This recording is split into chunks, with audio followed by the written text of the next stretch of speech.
Welcome to the Jamal Thomas Morning Show. My name is Jamal Thomas. This is indeed my show. I am glad that you guys can be with me today. I have a damn good show for you today.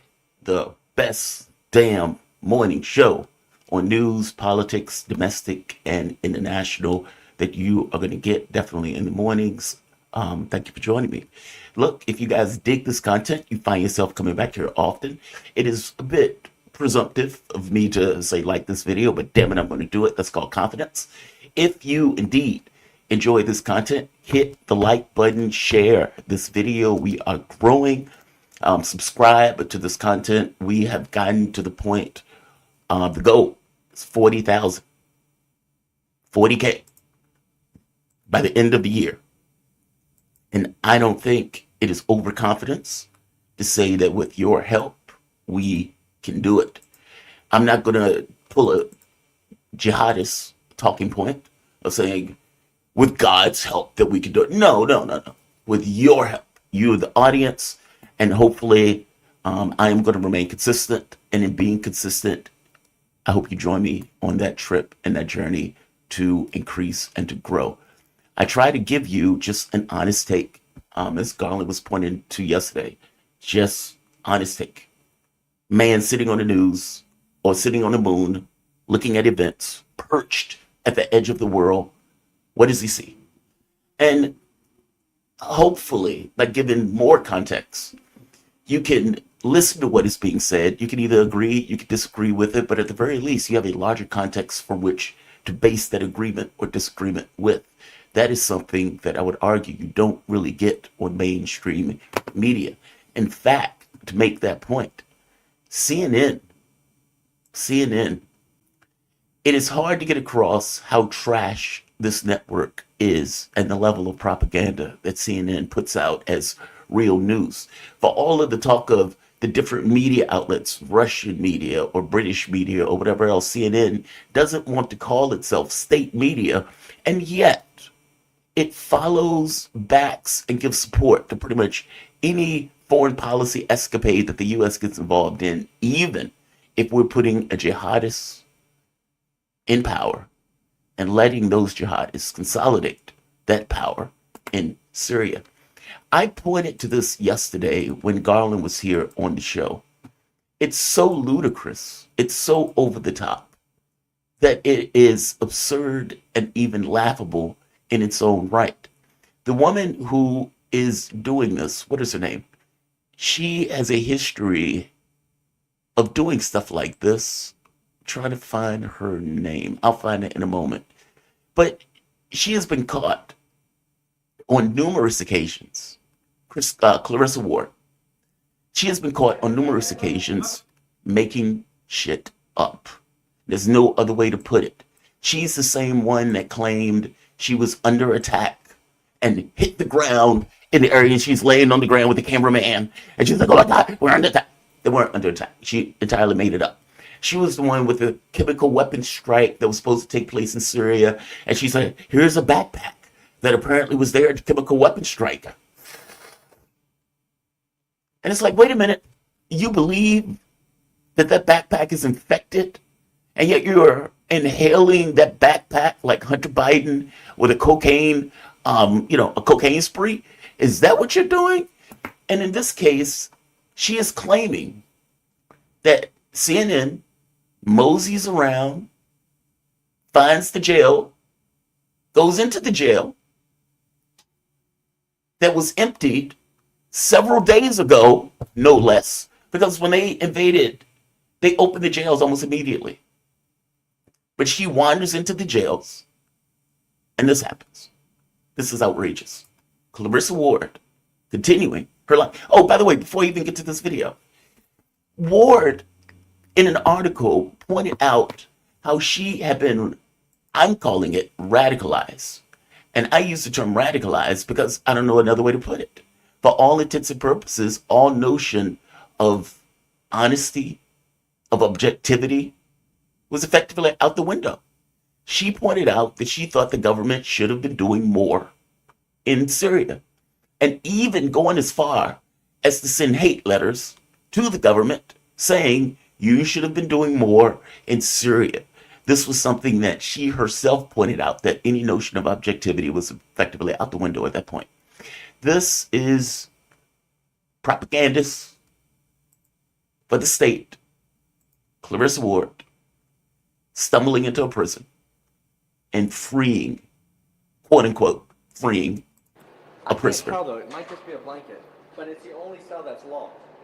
Is he gonna shoot it? The guard makes us turn the camera off while he shoots the lock off the cell door. Now, as Garland pointed out, this is nonsense on his face. Nobody is doing that. The guards would undoubtedly have the keys. Every other cell was open. The terrorists had already taken the prison days at that point and had released everybody else. They even acknowledged all of the other cell doors are open. But just so happened, for days, this guy is supposed to be laying here under this blanket. This is outrageous. Let's keep going, because I want to make a point about this. We go in to get a closer look. It's still not clear if there is something under the blanket. Oh, it moved. Is there someone there? I thought I saw it move. Is someone there? Or is it just a blanket? I don't know. I think it's someone. Hello? Okay, it's just moving.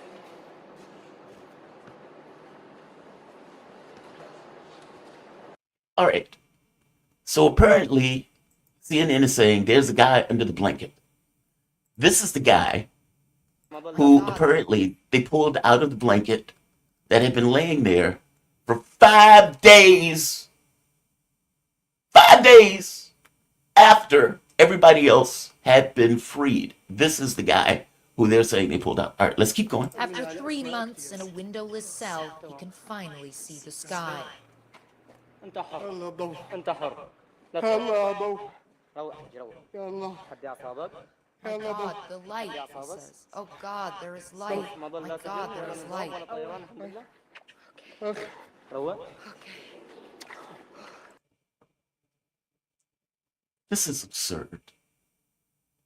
And it's so absurd, I want to show you at the very bottom of this. Wait a minute. This is so absurd that they put a community note on this on Twitter. It's that bad. It's that bad. CNN needs to up its game because this is ridiculous. It's utterly ridiculous. And I'm not the only one that has been pointing this out. People all over have been pointing to how fake that video is.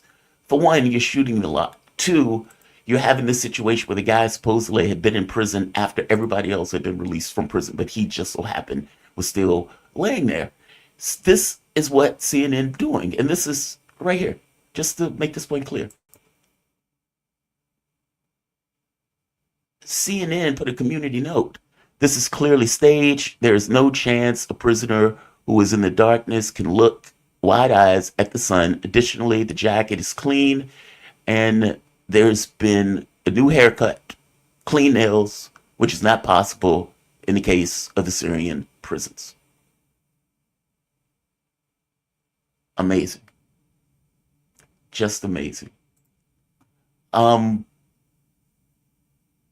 just to point out right here, CNN video, right here, community note. Meaning even Twitter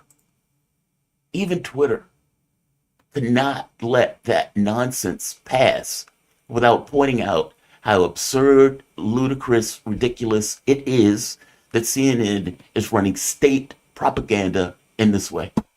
And again, if they're doing it for this, imagine what else they do it for, where they manufacture reality as it goes along in order to back up the narrative that state is running with, especially in the sense of foreign policy. It's absurd. At least you could have given him a dirty jacket. At least you could have ensured he didn't have a manicure. At least you could have ensured that maybe he didn't just look up into the sky.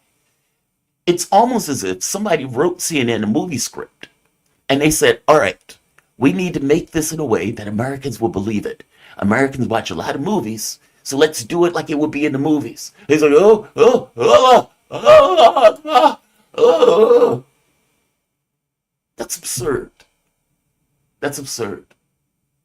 And you should apologize to the American public for being that ridiculous.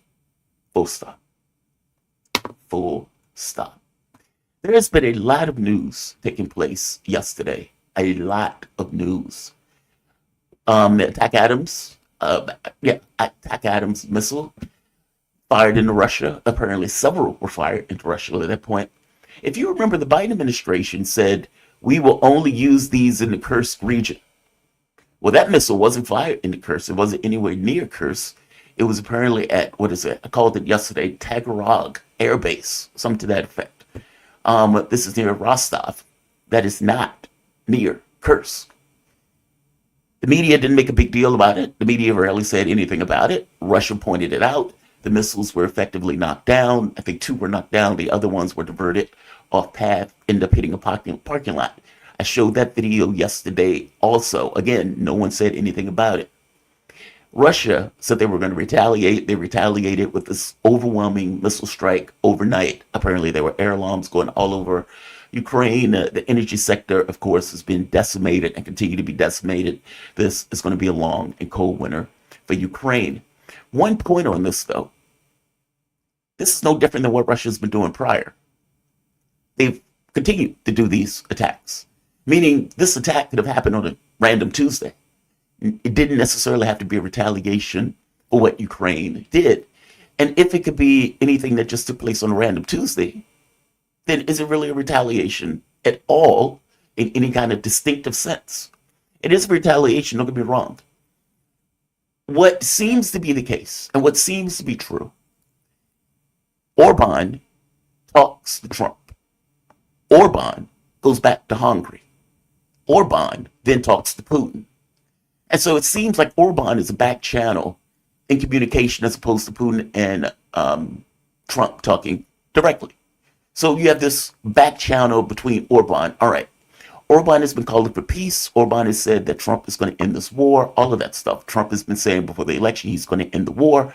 What the Biden administration is expecting is Russia is not going to do anything to escalate in a ridiculous degree because they believe that Donald Trump is going to come in and try to bring this conflict to a close, essentially end Biden's war. By the same token, Russia is stuck with this knowledge that Biden thinks that and knows that.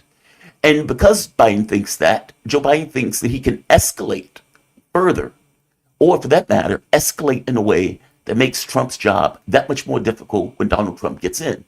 Hence, we're not even going to attack in Kursk. We're going to attack in Rostov. That's what we're going to do. We're going to fire missiles into Russia proper. And we're going to do so in a way that is escalatory, even from the previous missile strikes that hit Russia prior with the Attack Adams or the Scout missiles or the missile that the Brits have.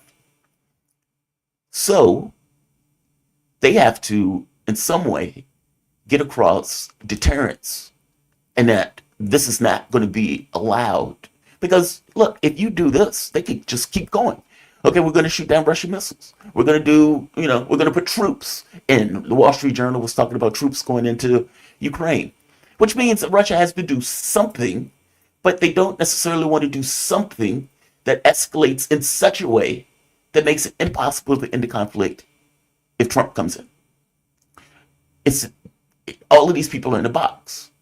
Joe Biden full well knows that if he goes too far, Russia may hit a European capital. He may or may not want that. Russia knows that Joe Biden believes that Russia is not going to escalate to such an extent because they believe that when Trump comes in, he may actually deal with legitimate negotiations to end the conflict. It's complicated. And all of them have, let's say, limits and lines of things that they want to accomplish. I strongly suspect that what Joe Biden wants is for Russia to escalate in a way or overreact to the missile strikes. Because truth be told, even though the Attack Adams is a red line, they were able to use electronic warfare to divert these missiles. So the missiles haven't really been doing damage short of hitting a parked car and I think one person died in that strike. So escalating into an insane degree may be off the table for right now. In fact, what it sounds like is I think Maluf was right. Instead of hitting European capitals, they're just going to pound the hell out of Ukraine over and over and over again. They know that the U.S. has a limited supply of the TACADMs. I don't even think these missiles are even being made anymore. And so every missile that they fire is one less that they have at their disposal in order to fire without the ability to get replacement missiles. So from the Russian point of view, we're not going to escalate obscenely. We may hit Ukraine with Oreshniks. Hell, we may even hit Kiev with Oreshniks. We would give proper warning. But providing that NATO, Joe Biden, doesn't go to certain lengths, we will limit our strikes into Ukraine proper. Now, the question becomes, what are those lengths that Biden are willing to go? The oil sanctions is ratcheting it up. The missile strikes into Kursk is ratcheted up. And even these missile strikes that didn't just hit Kursk, but hit Rostov, that is definitely an escalation. The question becomes, how far is Joe Biden willing to escalate in order to try to damage Trump's ability to bring the war to a close?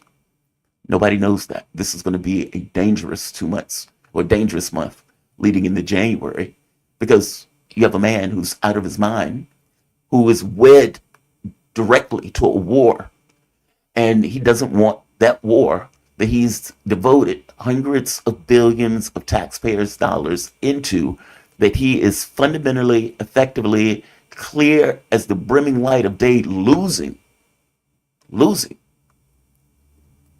What is Biden willing to do in order to try to keep this war going? And just to be very clear, one more point before I go to my guests. The mask is off.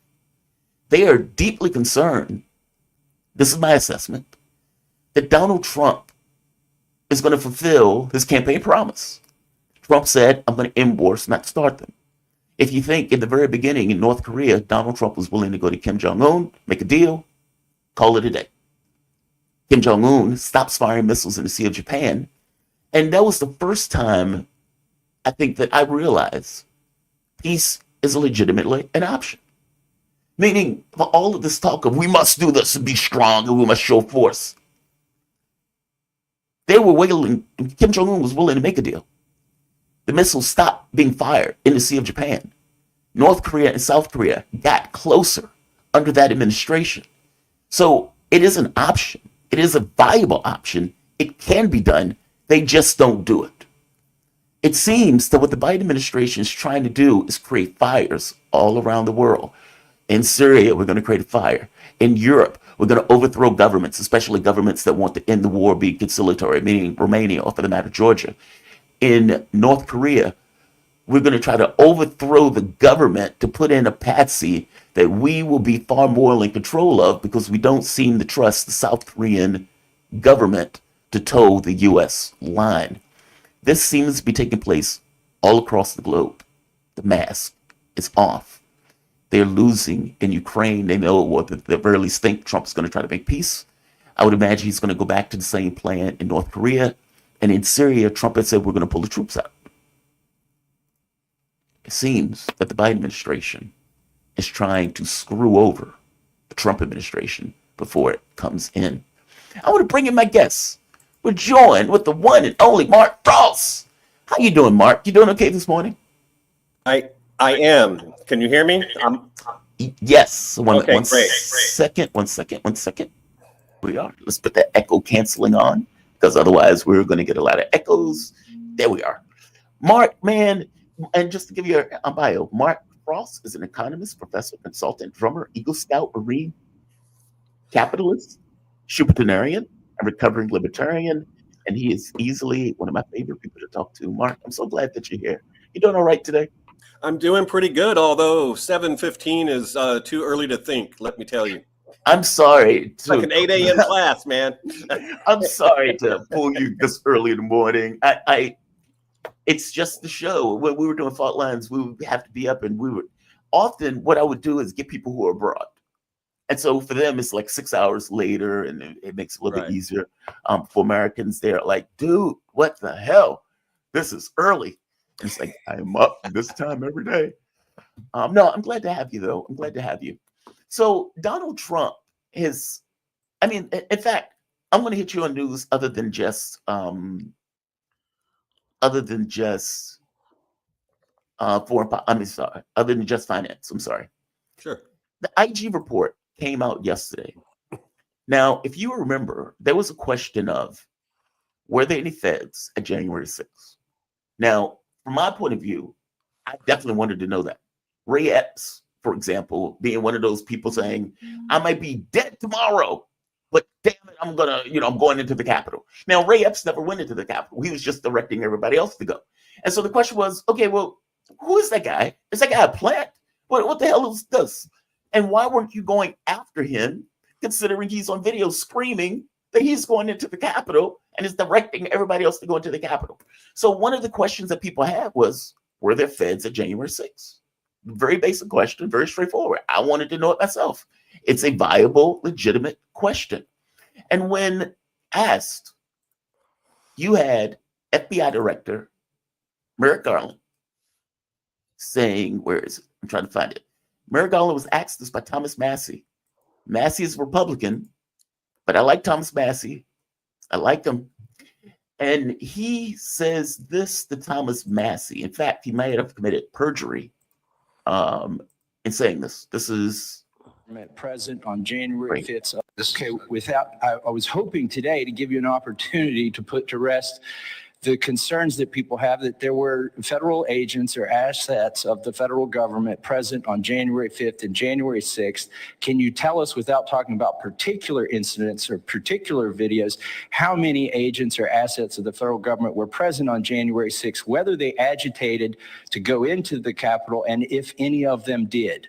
So I'm not going to violate this norm of the rule of law. I'm not going to comment on an investigation that's ongoing. On that video, that was your answer to a question to me 2 years ago.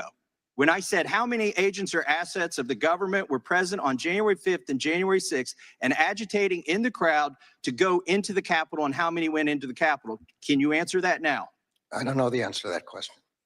Well, last time, you don't know how many there were, or there were none?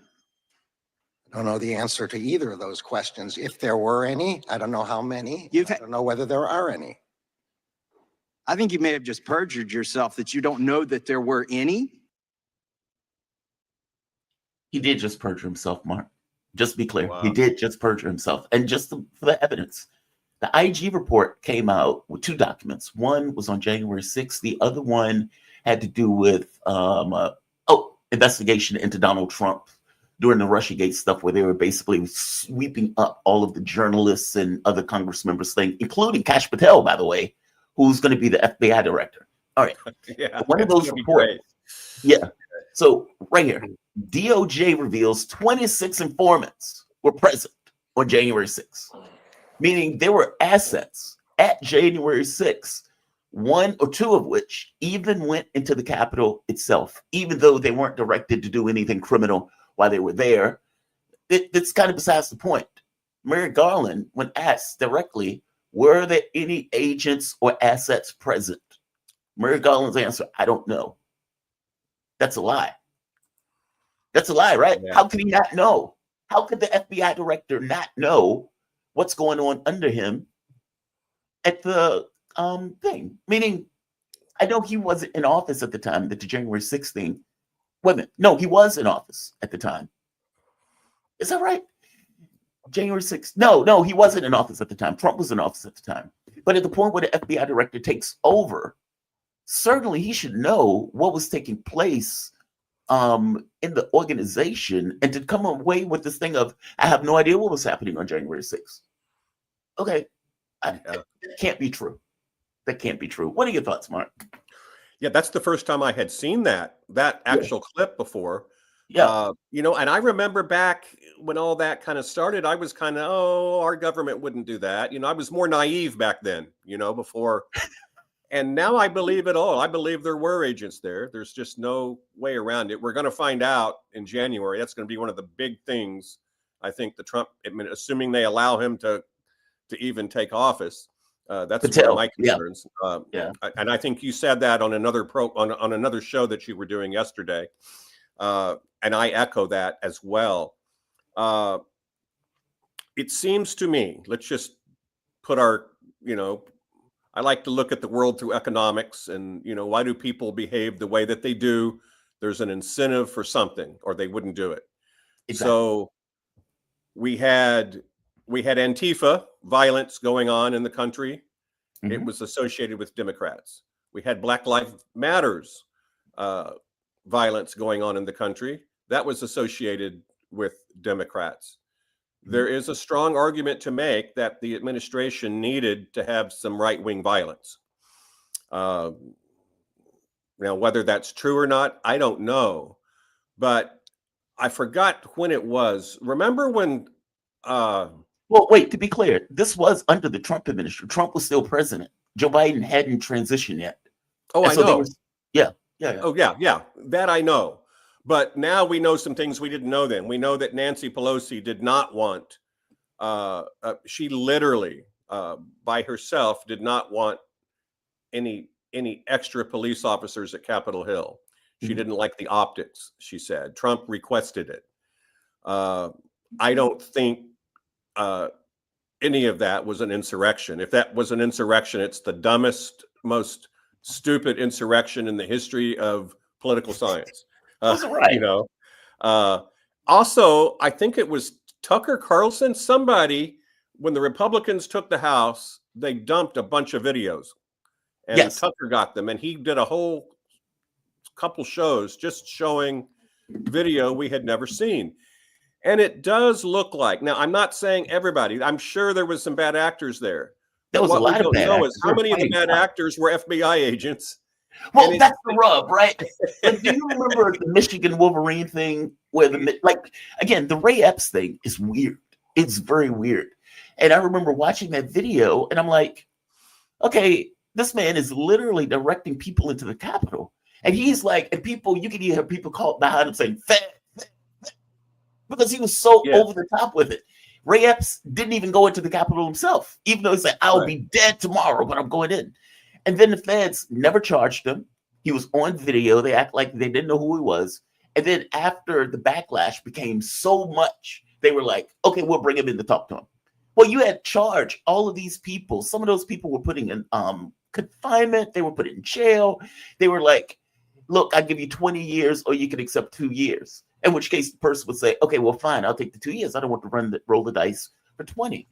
And I mean, that it's like, look, man, if you were out there fighting cops on January 6th, okay, fair enough. I have no issue with the feds putting it to you, right? The government has a direct interest in ensuring that the government's power is not challenged in that way. It's humiliating for the government. They can't tolerate that behavior.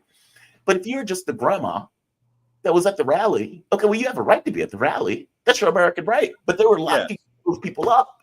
You had Democrats calling on family members. My uncle was at the rally. And the feds will go knock on the door and take that uncle away. Ed Martin was defending a lot of these people who the feds were putting the screws to. And so, they didn't want to do anything about Ray Epps. And to make the point, I'm sorry, I'm talking a lot.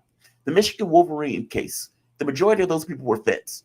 Let's say it was like 6 of them, like 3 of them were feds. And it's like, okay, this looks horrible. You can't have a Fed being the leader of an organization telling people to go out and do criminal activity, which is something similar to what they were doing.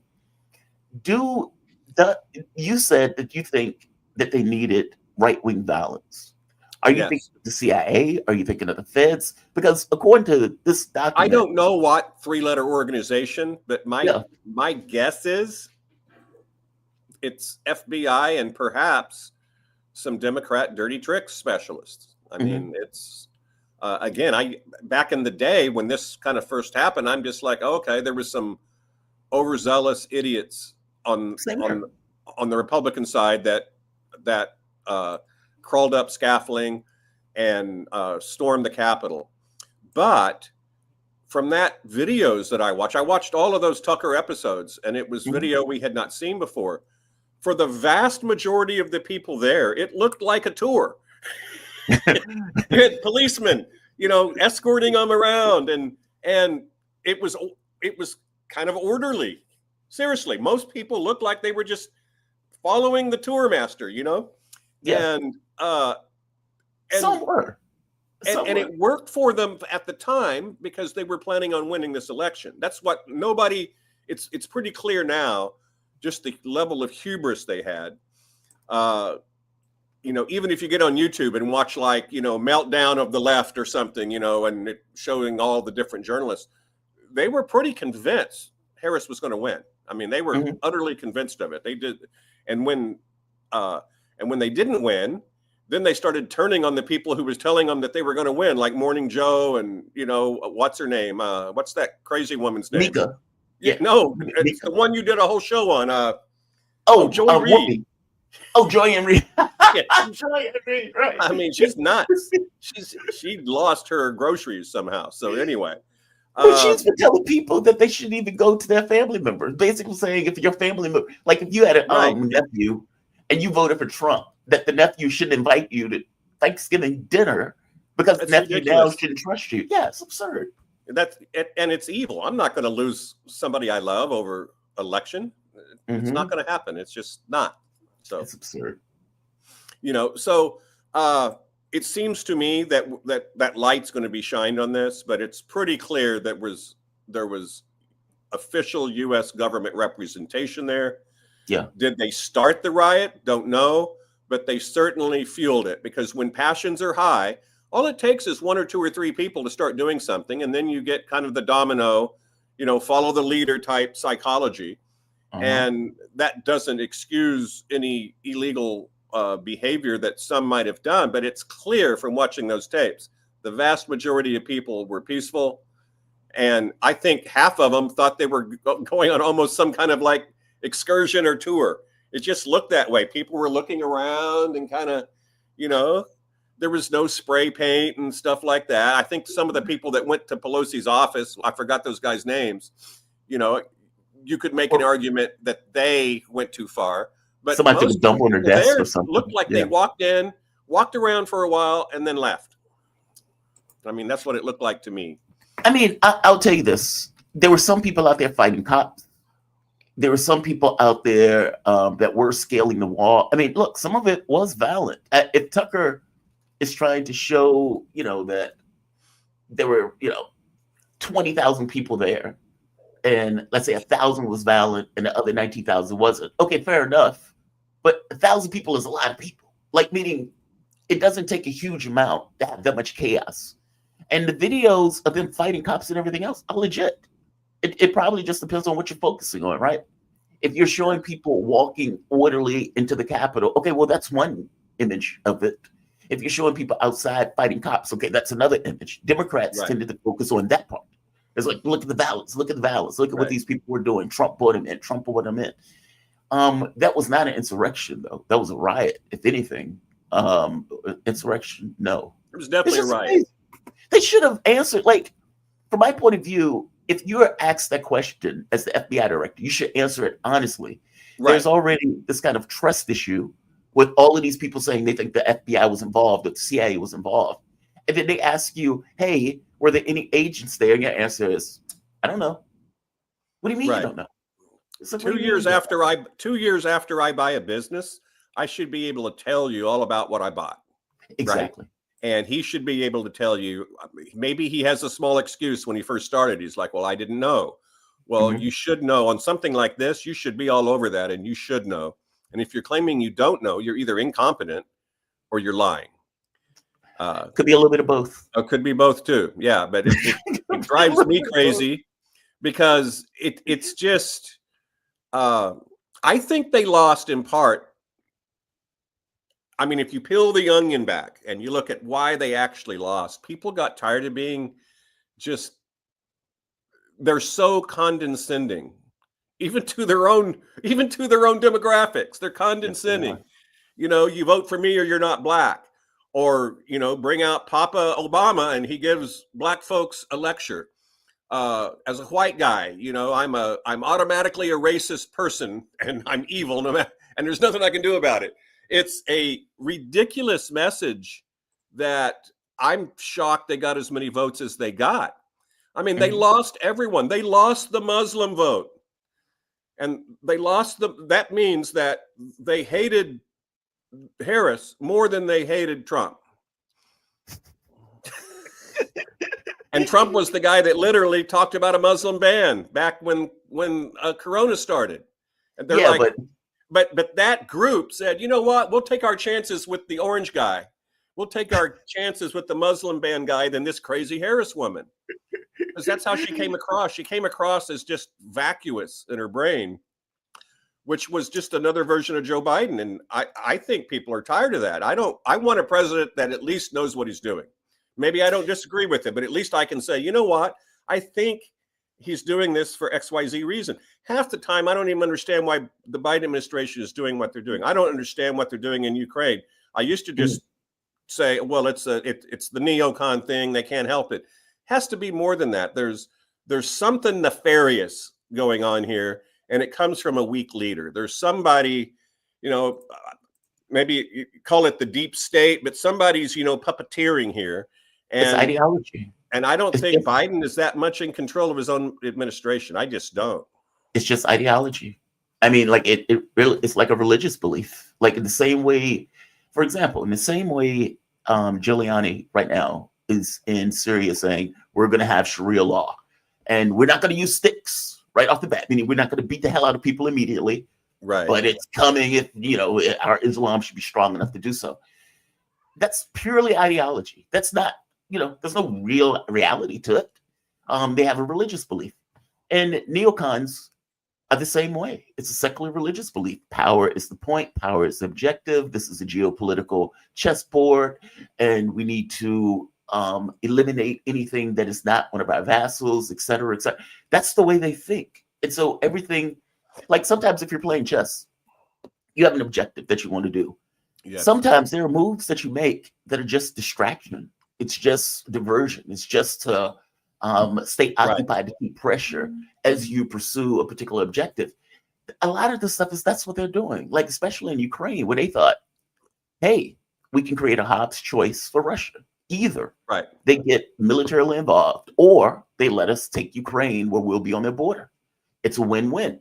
What they didn't expect, however, that it was going to turn out this poorly for Europe, or for that matter, that they were going to lose this badly. They always, they get it wrong. But I'm surprised there's not more unrest in Europe, because if you look at the macroeconomic data in Europe, whatever problems we have, square it. And that's Europe's problem. Europe is having macroeconomic problems an order of magnitude worse than ours. We have the reserve currency. We can print and get away with it to a much larger extent than any other country. And Europe can't, and they're suffering. I mean, and then other things I can't wait to find out. I mean, how about the Nord Stream pipeline blow up? Yeah. I mean, if that's true, the party that embraces green, we care about the environment. I'm told by experts that is the number one man-made release. It is of whatever you call it, hydrocarbons. Yeah. CO2 emissions and things like that. The number one man-made of all time. I hope that Donald Trump does open the books on that stuff. I mean, Kennedy, UFOs, and that nuke Germany. That one thing completely overturned Germany's politics. Angela Merkel, in her book, she pointed out that the U.S. seemed to not care about the European economy and was taking actions to basically undercut Europe. Yeah, that Nord Stream thing is devastating. Like the number of companies that have been closing up in Germany. Russia has moved to like the number 4 spot economically. Germany is closing companies. They're laying off workers. This beating heart of Europe thing is over with, at the very least in the short term. They seem to have shot themselves in the liver. I want to get your take on something. Trump is, of course, Time Magazine's Man of the Year. There's that. And it triggered some people in the cat world. Let me tell you, there's some people I know that got triggered by that. I mean, literally triggered. I mean, literally, it messed them up. They can't deal with it. It's totally earned. I mean, look, the man had like 99 charges on him. He was shot. They called him everything but a child of God. They said he was trying to Right. murder Liz Cheney. I mean, they call him Hitler, all of that stuff. And they turned him into a Rocky story. You know, Yeah. I'll be honest. I remember when I started kind of softening toward Trump, I'm like, you know what? If the people I can't stand him this much, I'm going to take a closer look, and I'm going to look deeper into this. And it became clear to me that, okay, I see why they don't like him. They can't control him. Right. And, you know, they can control Joe Biden. They can control Harris. They can control the Cheneys in the sense that they're all kind of in the same party. They're kind of wanting the same thing. But this Ukraine thing, the only thing I can think of, you know, I've heard theories, everything from the petty, they're just trying to stick it to Trump, to I don't think that. I think these people suffer from severe cognitive dissonance, the same way they cannot imagine a Donald Trump coming back from everything you were saying. All of these lawsuits. Normal people would have just folded. I would have just folded under the pressure. I'll be honest with you. Yeah. He didn't. He just kept fighting and fighting and fighting. I mean, heck, whether it's they or a him that you know put a bullet through his ear, you know, even when he was down, I think that turned Mark Zuckerberg even. You know, he's like, whoa, okay. You know, I mean, I'll tell you this: it either it's going to break you or radicalize you. It's going to do one or the other. And in his case, I guess it radicalized him. I mean, because now I think from Trump's point of view, he seems far more confident. He seems far more sure of himself in regards to what he wants to do. The first time around when they were doing the Trump and Russia, it cowed him. It did limit and manage him on some level. The number of sanctions that he was passing on Russia and everything else, Trump didn't want to do that. I mean, in fact, him passing sanctions on Russia for the election is effectively saying that Russia got me in office, which is a delegitimization of Trump in and of itself. It's like an exponential delegitimization, something that you can't do as a president in that sense. This time around, well, he beat the blob. Like he won. Like with all of that, everything that they were saying, he still won. And so from Trump's point of view, the Russia stuff is over with. The attacks on me are not going to change. Like he has a free hand at this point. I want to get your take on something that Trump wants to do: tariffs. He wants to use tariffs as a weapon across the globe. Now he's been able to basically cut Justin Trudeau. Trudeau came to 51st state. He'll let him be the governor. That's Trudeau a troll. I don't care what you say, what your view on Trump is. He's a master troll. He is. Yeah. Well, Trudeau knows how to troll the U.S. in order to change policy. In this case, NATO countries are talking about paying more. In fact, Rutt came out and said NATO countries need to cut their social services to put more money in the military. It's like he's out of his mind. Give me your take on the tariff thing, though. Is that really going to work? I mean, well, and I guess there are two parts to this. One, Joe Biden wants to put tariffs on oil, like basically put sanctions on oil and gas. Now, up to this point, the United States has allowed, let's say, or has not put sanctions on oil going around the world. Now, Joe Biden wants to do that just before Donald Trump comes in, because the assumption is this is going to create inflation, it's going to create all sorts of economic chaos, and Joe Biden will be out of office at that point, and Trump will get the bag for dealing with the economic chaos as a result. Also, there's political consequences if China, India, and some of the other countries that actually care about their sovereignty don't follow along with the U.S. sanctions. I mean, it undercuts the U.S. in this sense. What is the economic damage if they go through with something like that, where they're going to say, okay, we're going to put sanctions on Russian oil just across the globe? My first thought is, who the F are you to tell a sovereign country what they can and can't do in exchange with other countries? But more to the point, economically, what does it do to the world markets? I think Trump's playing chess right now. I don't think it's about tariffs. I think he's using, it's the old, speak softly and carry a big stick. And Trump you think they're just threats? Yes, I think Trump wants the world to know there's a new sheriff in town. They've already figured it out anyway. I mean, I'm sure, you watch current events even better than I do, but I'm sure you've watched just the world has forgot about Biden. even if Trump goes somewhere, they don't want to see Biden. They want to see Trump. I mean, at the, when they shake hands, it's the Trump handshake. It's a different expression of Americanism than what we were getting in the Biden administration. I think that's a fair, reasonable thing to say, right? So to the extent that he does mean the tariffs, I mean, it is a piece of warfare. It is a tax. I mean, if we're taxing imports, it is a tax on Americans. You can't clean that up. Tariffs are taxes. And it taxes things that people tend to import. But I don't think that's Trump's game. I think Trump wants to drive home that there is a value in having most favored nations status, and countries that don't play nice aren't going to get it. And my suspicion is the first week he's back in office, the sanctions on Russia and all that kind of stuff, all the stuff that has damaged us.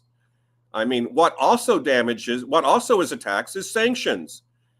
I mean, it doesn't have to be Russian oil. Let's just say we decided that 50% of the world's oil sources, we don't like those countries and we're not going to buy from them. Okay, we just put a tax on the American people and saying, you know what? The price of oil is a commodity. So whoever we do like buying oil from, the price of oil, the global price of oil just increased because we cut out half of the supply. And tariffs is a little bit like that too. So the problem with tariffs is you raise tariffs and then they raise tariffs. It's like using your passport. You make passports harder to get, let's say, or harder to use a particular nation's passport. Well, they do the same to you.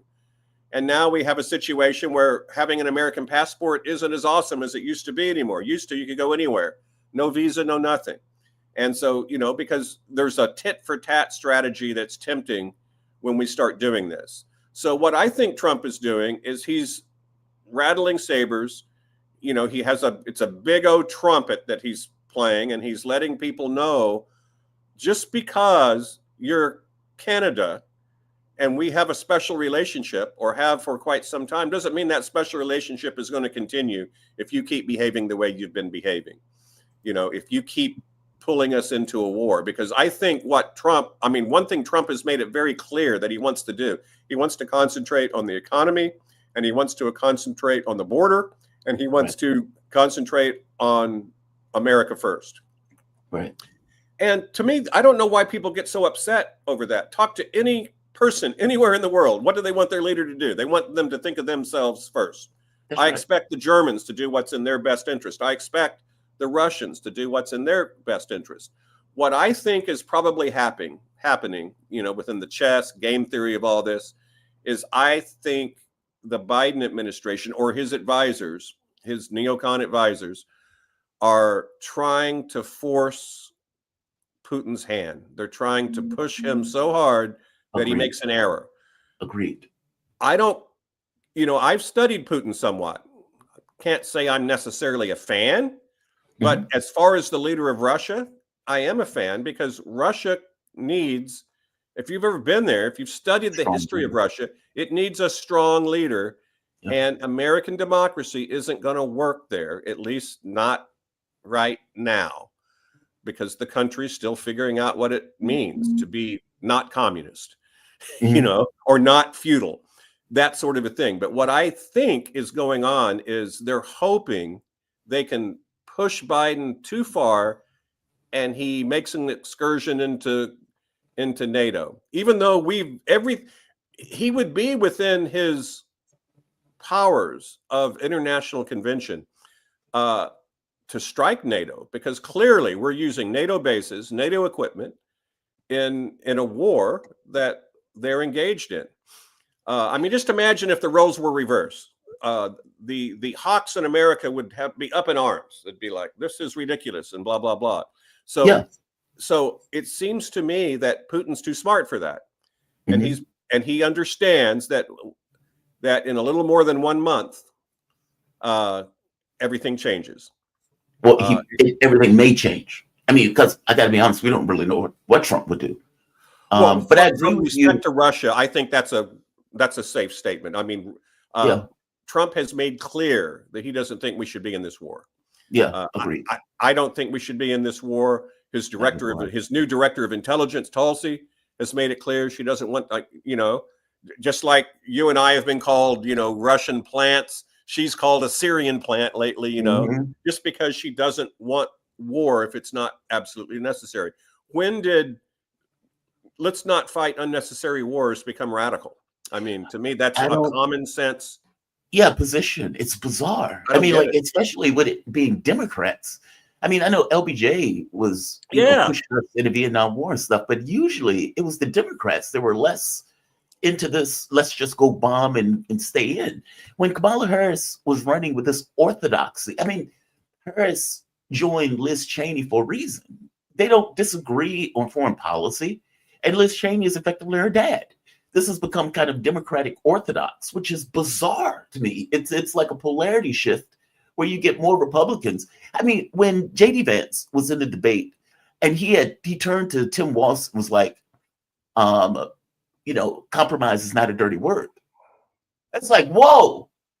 Like the fact that he had to tell a Democrat, hey, compromising is not a bad thing. That's actually a good thing. Us staying out of wars should be the point. They don't get it. It seems that the orthodoxy in the Democratic Party is for more war. And don't get me wrong, the Lindsey Grahams of the world, the neocons are still there. But there seems to be a polarity shift in regards to the orthodoxy of the mainstay of the Republican Party, meaning the public, and the main figurehead, meaning Trump, in regards to, they might want to go to war with Iran, but the rest of the world, they seem to be America first, hands off.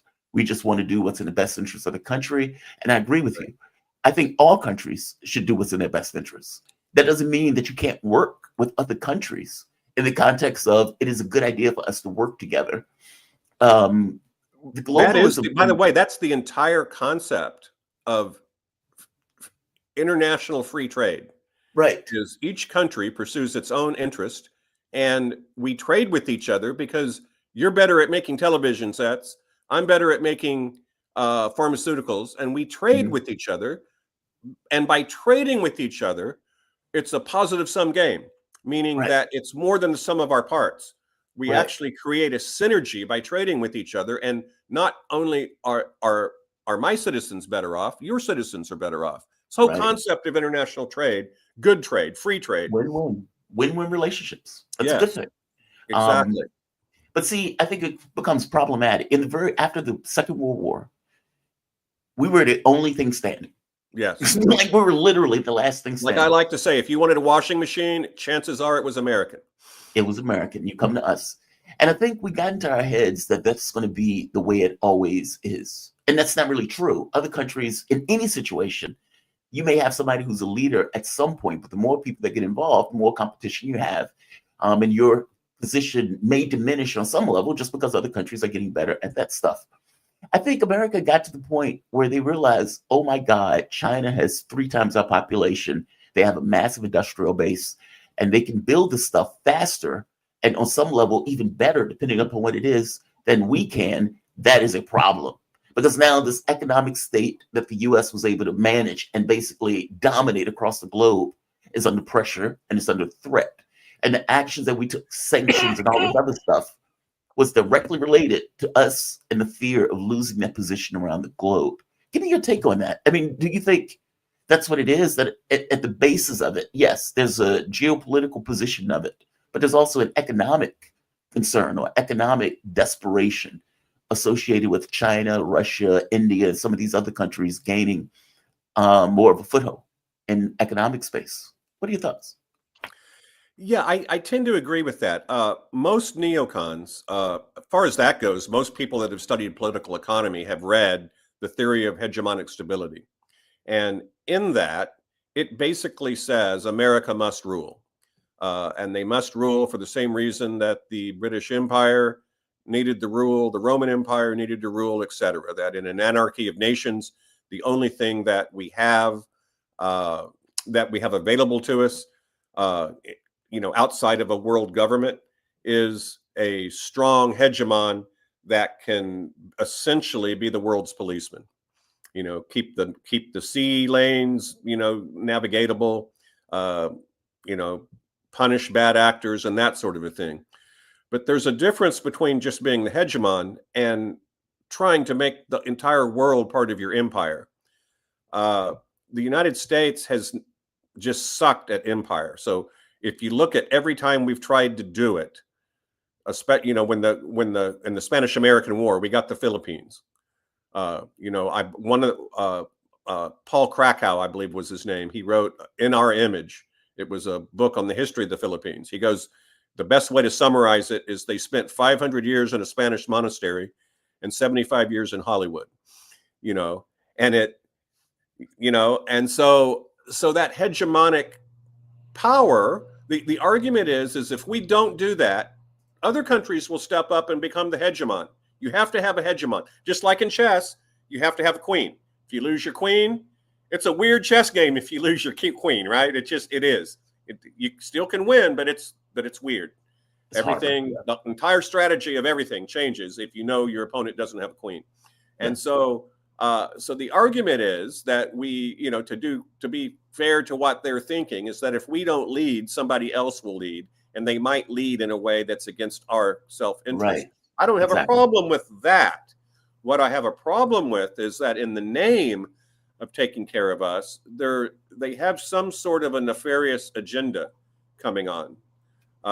And I think that the agenda, it's a little bit kind of what you were saying. People like Lindsey Graham have never stopped fighting the Cold War. They just haven't. The Soviet Union ended, and they never, ever even gave it a chance. They're like, now's our chance to kill Russia.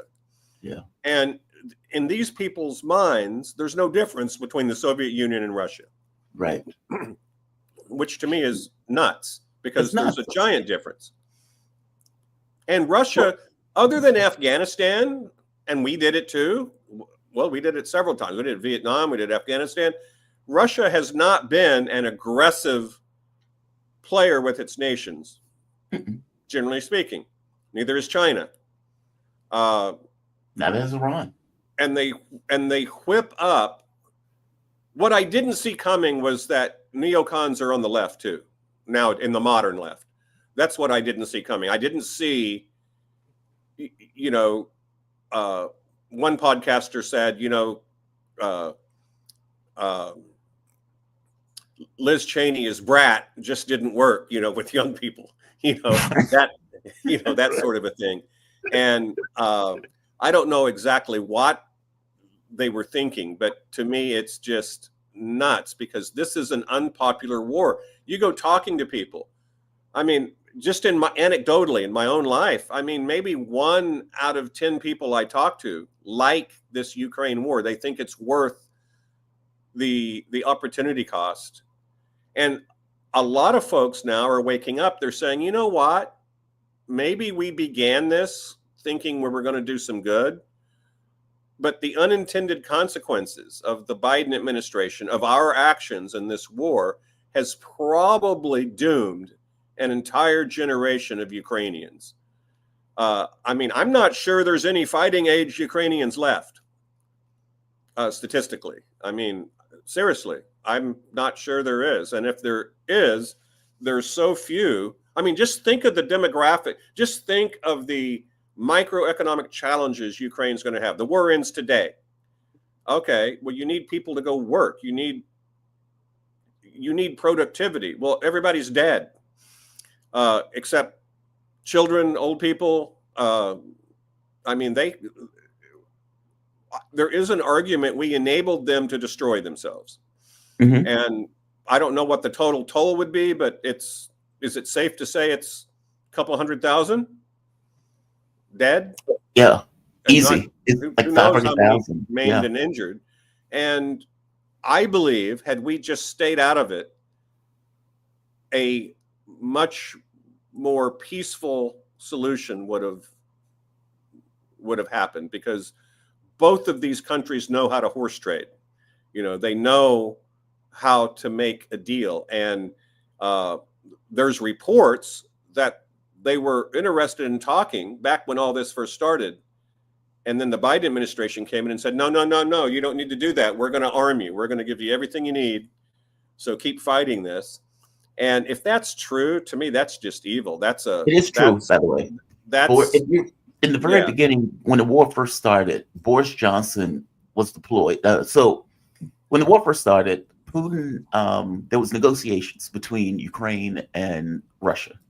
right. Legit. I mean, this was even coming out of Ukraine themselves saying, yeah, there were negotiations. We were in talks. We agreed on a framework. This was the Istanbul agreements.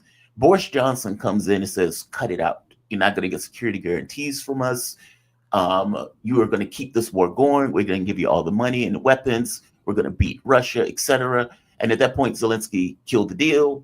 They called it off. That's why Russia keeps saying we're going to still stay with the Istanbul framework, basically the framework that we agreed upon in the very beginning, with realities on the ground being taken into consideration. And so, yeah, they killed the deal. The deal was actually being made. This is according to Ukrainian sources. This is according to Naftali Bennett. Yeah, they killed it. And hundreds of thousands of people later dead, the war still goes on. And now they're saying we want your kids to go into combat. We want you to send your 18-year-olds. And it's like, you want to send these people to a losing war. That's just ghastly. Like, I agree with you on this. It's an unpopular And a war that didn't need to be fought at all. I mean, we've talked about this before on the, on this show and other shows, but we were not faithful actors after the fall of the Soviet Union. We were not. We had an opportunity to bring Russia in to the community of nations. There was, at the time, there was even talk of Russia joining NATO. I know. No, can't have that. Can't have that. It's almost like Democrats. Oh, can't have those people in our party. Can't have these people in our party. Did you hear Jeffrey Sachs' conversation on this? Because Jeffrey Sachs was in the room. And Jeffrey Sachs pointed out that he was like, he believed it himself. He believed the propaganda. He was like, oh, this is great. Russia can now be bought in. We're going to give deals and money and everything else to rebuild it.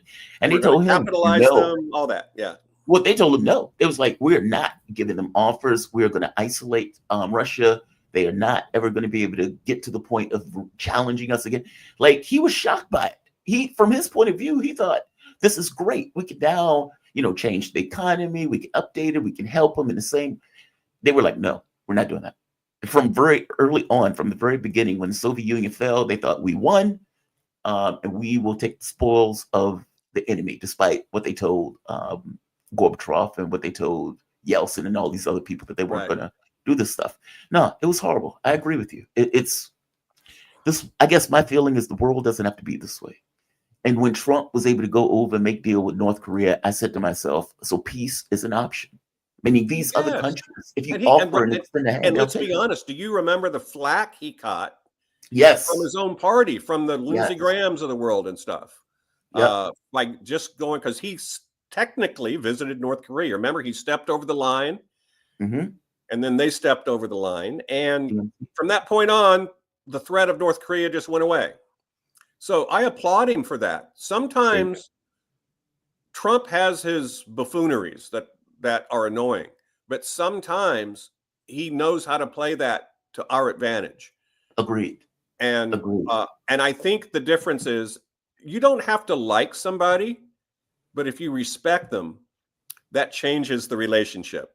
You can have a relationship with someone you don't like that you respect. Even in business, I have clients I don't really like, but I respect them. Their word is good. They're not horrible people. I don't want to hang out with them, on Friday night, and it's the same way in international political economy. I mean, we don't have to like a country, or more specifically, we don't have to like everything culturally about some other country, but we should be able to respect them, respect their institutions, their culture, the way they like to do things. And their interests.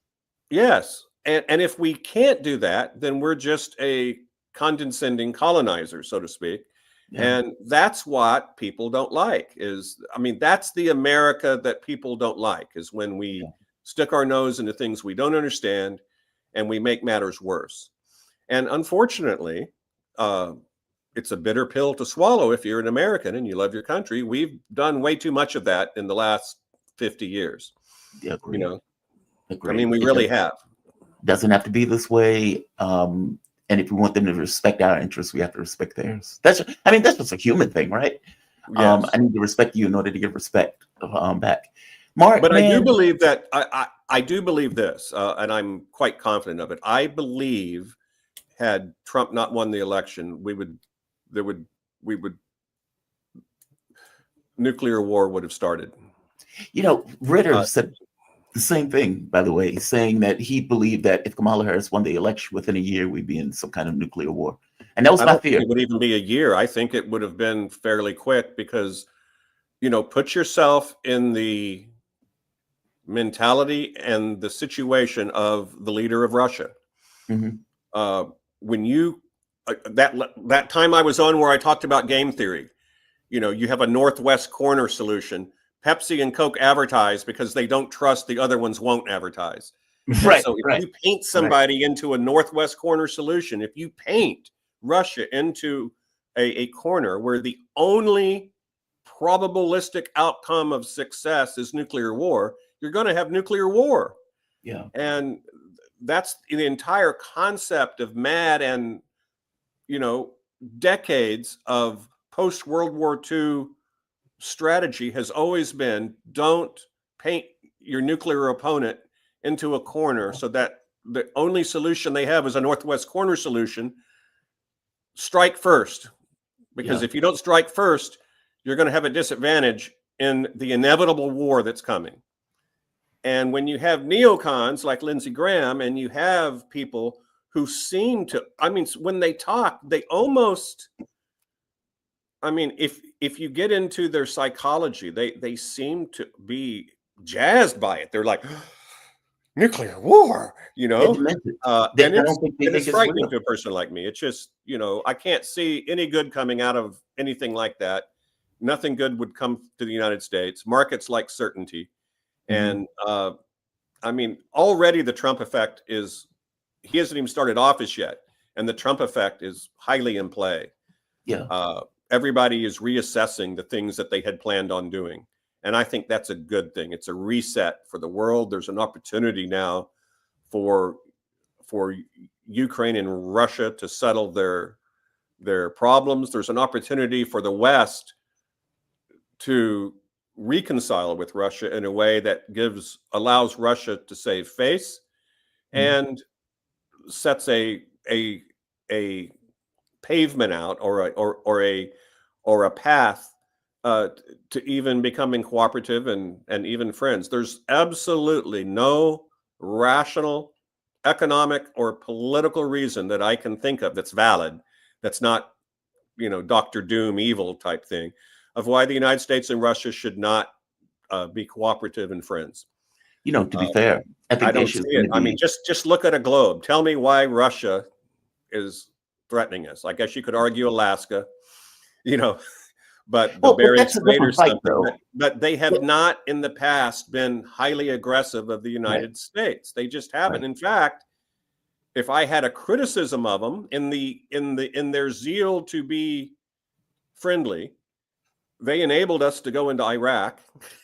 Well, they weren't in position to do anything at that point. Yeah, they've enabled us in the Middle East before, and things like that. And so, it would be nice if Americans could wake up tomorrow and say, you know what, Russia's been lied to by the United States and the West over and over and over and over again. There's a limit to how much they're going to take, and that limit was Ukraine. Yeah, Poland, NATO. Broken promise, all of those NATO the Baltic countries, broken promises, and it's scope creep. It's just creep. It's like China puts a base in South America, then they have a base in Mexico. Now they have troops on the border. At some point, you're pushed too far, and we've been pushing on Russia. And I think the Trump effect is that push. Although there's still push going on, the pressure of the push is much lighter. And Putin knows that. And he's letting the neocons hang themselves. Mark, I suspect that what's going to need to happen is for the U.S. to somehow save face. Russia's already won the war. Well, Um, yes. I And I mean, that, think you guys had me on when this first started. I said, yeah, Russia's going to win this war. You they know, have to win it. I'm an I mean, it's on economist, the but I've border. studied World War No, II and I've studied Russian history very, very hard. They've never, ever fought a war where it went well in the beginning. Not yeah, one time. Going back to the feudal days, Catherine the Great, all that stuff. They've never fought wars where they started off well, ever. I mean, look at World War II. It mhm, looked like they were dead. And then the winter comes, you know. yeah. And The winner. you know, so I think that we've mistreated them, and we've mistreated them publicly in a way that that is the opposite of how you would treat somebody that you would like to be friends with. Or even respect. And it's much better to be friends with a nuclear power than to be their enemy. Because if you're their Absolutely. enemy, now everything changes. Not only do you have to be able to kill them, you have to be able to kill them so bad, you know, That they that they can't can't respond. retaliate. Yeah, which the dead And it hand. just You know, escalates. Now you need more nukes, not less nukes. Now you yeah, need more delivery vehicles, not less.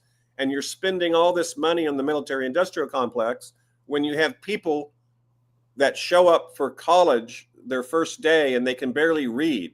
yeah. You know, adding an X to each side of the equal sign just nukes their brain.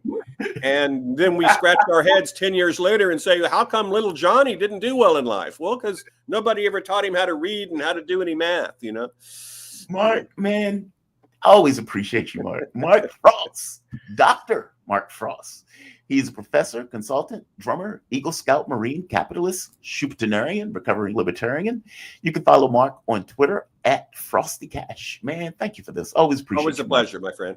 I'm sorry it's so early in the morning. Now I'll I'm try to woken do up. better. I'm ready to go, you know? Yeah, I don't want to just get you up. You know, it's like by 8 o'clock. You're moving. You're moving. Yeah. Have a Okay, good one, man. my man. Thank you for this. Be safe. You have a good one. All right. Look, man, Mark has a point, right? Like, it is fascinating to me that a European leader will come out and make the argument right here that they should stop spending or cut spending on social services and instead spend more money on war. Spend more money on war. So right here, I'm going to play this clip. This is this it? Yeah, this is right. So he's the new head of. I'm sorry, I'm trying to do two things at once. Give me 1 second. All right. So this is Rutt. He is the head of, if I'm not mistaken, the new head of NATO. And he is talking about spending and is making the argument that Europe should cut funds for its own issues, meaning own healthcare, education, et cetera, and put that money into defense. This is astonishing. I know spending more on defense means spending less on other priorities. But it is only a little less. On average, European countries easily spend up to a quarter of their national income on pensions, health, and social security systems. We need a small fraction of that money to make our defenses much stronger and to preserve our way of life. Think about that. Think about what he's saying here. We need more money on defense, and we need to cut the spending on the other stuff. Here's the thing. Europe doesn't need to be at war. Europe doesn't need to spend additional money on defense. They're spending additional money on defense and they're at war because of policy. These are policy choices. China hasn't invaded anybody. China has gotten more aggressive on the issue of Taiwan because the US is dumping money and weapons into Taiwan. Meaning, even under our own policy, Taiwan is part of China. Despite the fact that Taiwan is part of China, the US dumps money, weapons in order to antagonize China on that issue, using Taiwan in a similar way that Ukraine was used as battering ram, this idea of we're going to undercut them, using this proxy to do so. North Korea and the threat from North Korea is entirely contrived. When Donald Trump was in, Donald Trump was able to make deals with North Korea in order to bring the hostilities down. It is clear as day that peace is possible in all of this stuff. They are bringing us to the brink of war unnecessarily. The Minsk agreements would have put an end to the Ukrainian conflict. The Istanbul agreements would have put an end to the Ukrainian conflict. Not expanding NATO to the border of Russia would have put an end to the conflicts. I'm pointing out that these are actions, these are policy choices that is agitating war. Mark made a point that needs to be understood. If I put a missile in space, you need to put a missile in space in order to balance me. If I get nukes, well, I can't let you have nukes and be able to basically dictate policy, or for that matter, threaten me. So I need to get nukes.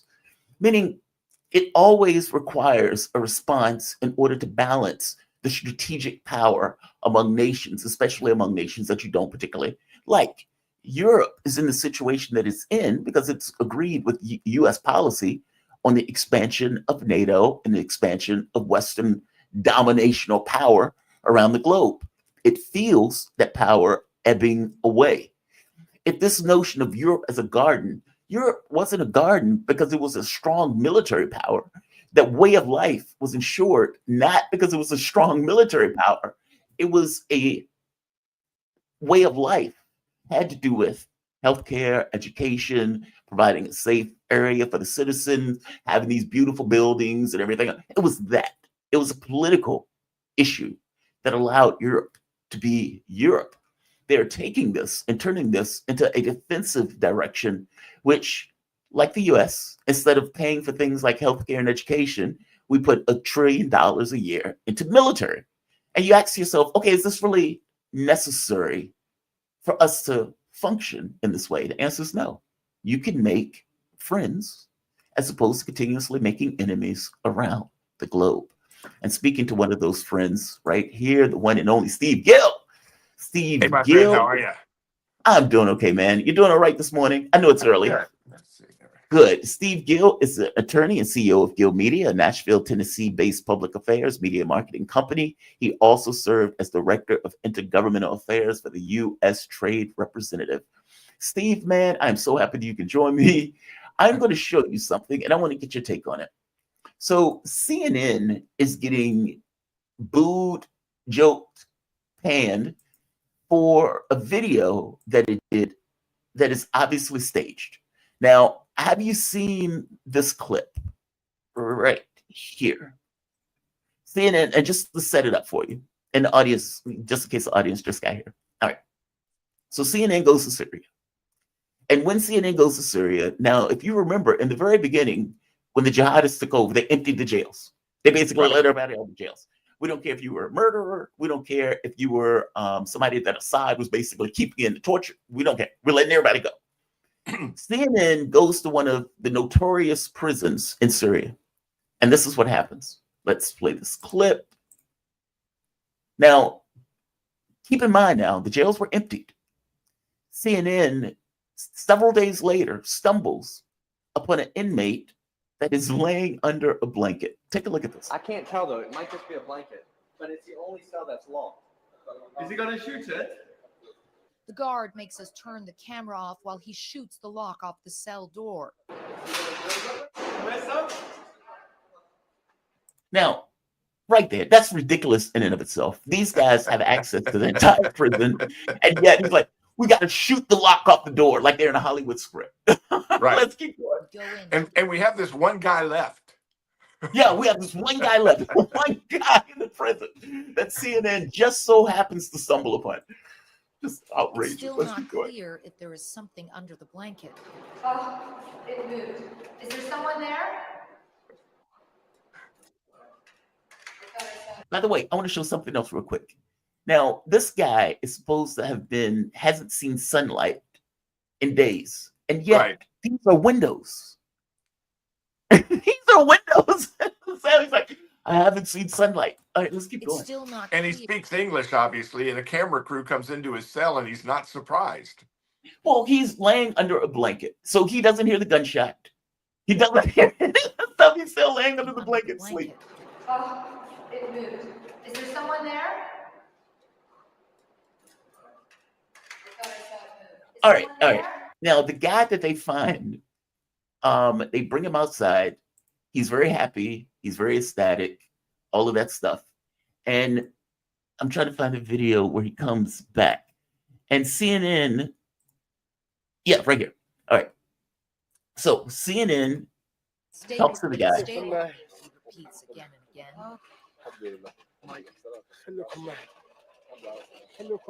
He's traumatized. For 3 months, I didn't know anything about my family. He says. I didn't hear anything about my children. So for 3 months, he's oblivious to everything. Now, I want to show you the community note that's Twitter put on this video. This is clearly staged. There is no chance that this prisoner was in the darkness, can look at the sunlight afterwards. Additionally, his jacket is clean, his nails are manicured, and he has a haircut. This is not possible that he was in a Syrian prison. They made it up. Now, is this the same CNN reporter that staged hiding in a ditch at one point when she was reporting? And yes, it's like it's kind of like when you watch CNN or these outlets where they're broadcasting from some hurricane site and they're paddling around in a boat. And then all of a sudden you see somebody walking past this ankle deep water, completely. Looking at them like, what are you doing? I mean, the fake news, as they've been dubbed, is even more fake than we know. It's outrageous. I mean, just outrageous. It's like I haven't seen sunlight in 3 days. There's a window in the cell. They shoot the lot like they were in a Hollywood movie, and it's like the guy is still laying under the blanket. It's like, okay, you didn't hear the guy literally fire off a gun a few feet away from your head. You're still like, it's so absurd. It's so absurd, and they're running with this nonsense. No, Steve, what I've really brought you on for, because there's. But and by the way, let's get back to during the fighting in Gaza. You would have a guy come out holding his dead child, and then the kid would reach down and scratch his leg. I mean, the propaganda that we've seen in real time in Gaza, in Ukraine, now in Syria, literally is ludicrous if they weren't thinking we would believe it. Keep in mind, remember in Ukraine when you had the ghost of Kyiv, who was this Ukrainian fighter pilot who shot down like 20 Russian jets. It's like turned out it was completely fake. It was not true. Again, there has been propaganda in real time in that conflict that the West is bought into completely. And again, we're still getting it. What was the report yesterday that I think it may have been the United Nations? It was a credible source that 1 million Ukrainian soldiers have died in this conflict, and yet Zelensky is claiming it's like 40,000. Yeah, a bit of a gap there. We obviously disagree with the Israel thing. We radically and obviously disagree. I mean, even if you want to say that there may be in a video that came out like that, there are other videos where the kids' head are split.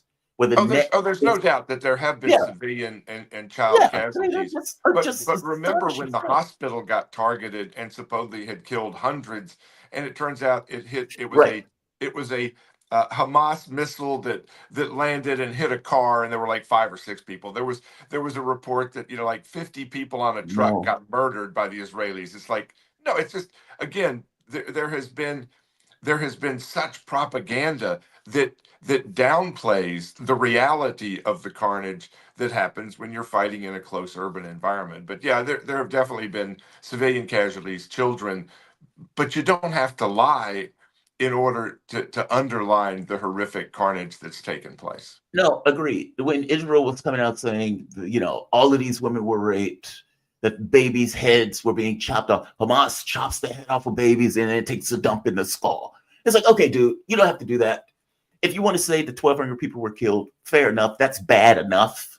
You don't need to add in all of this other stuff about babies being beheaded and everything else. Look, I agree with you, right? Things can be horrible as they are. It doesn't require the extra oomph to add on top of it.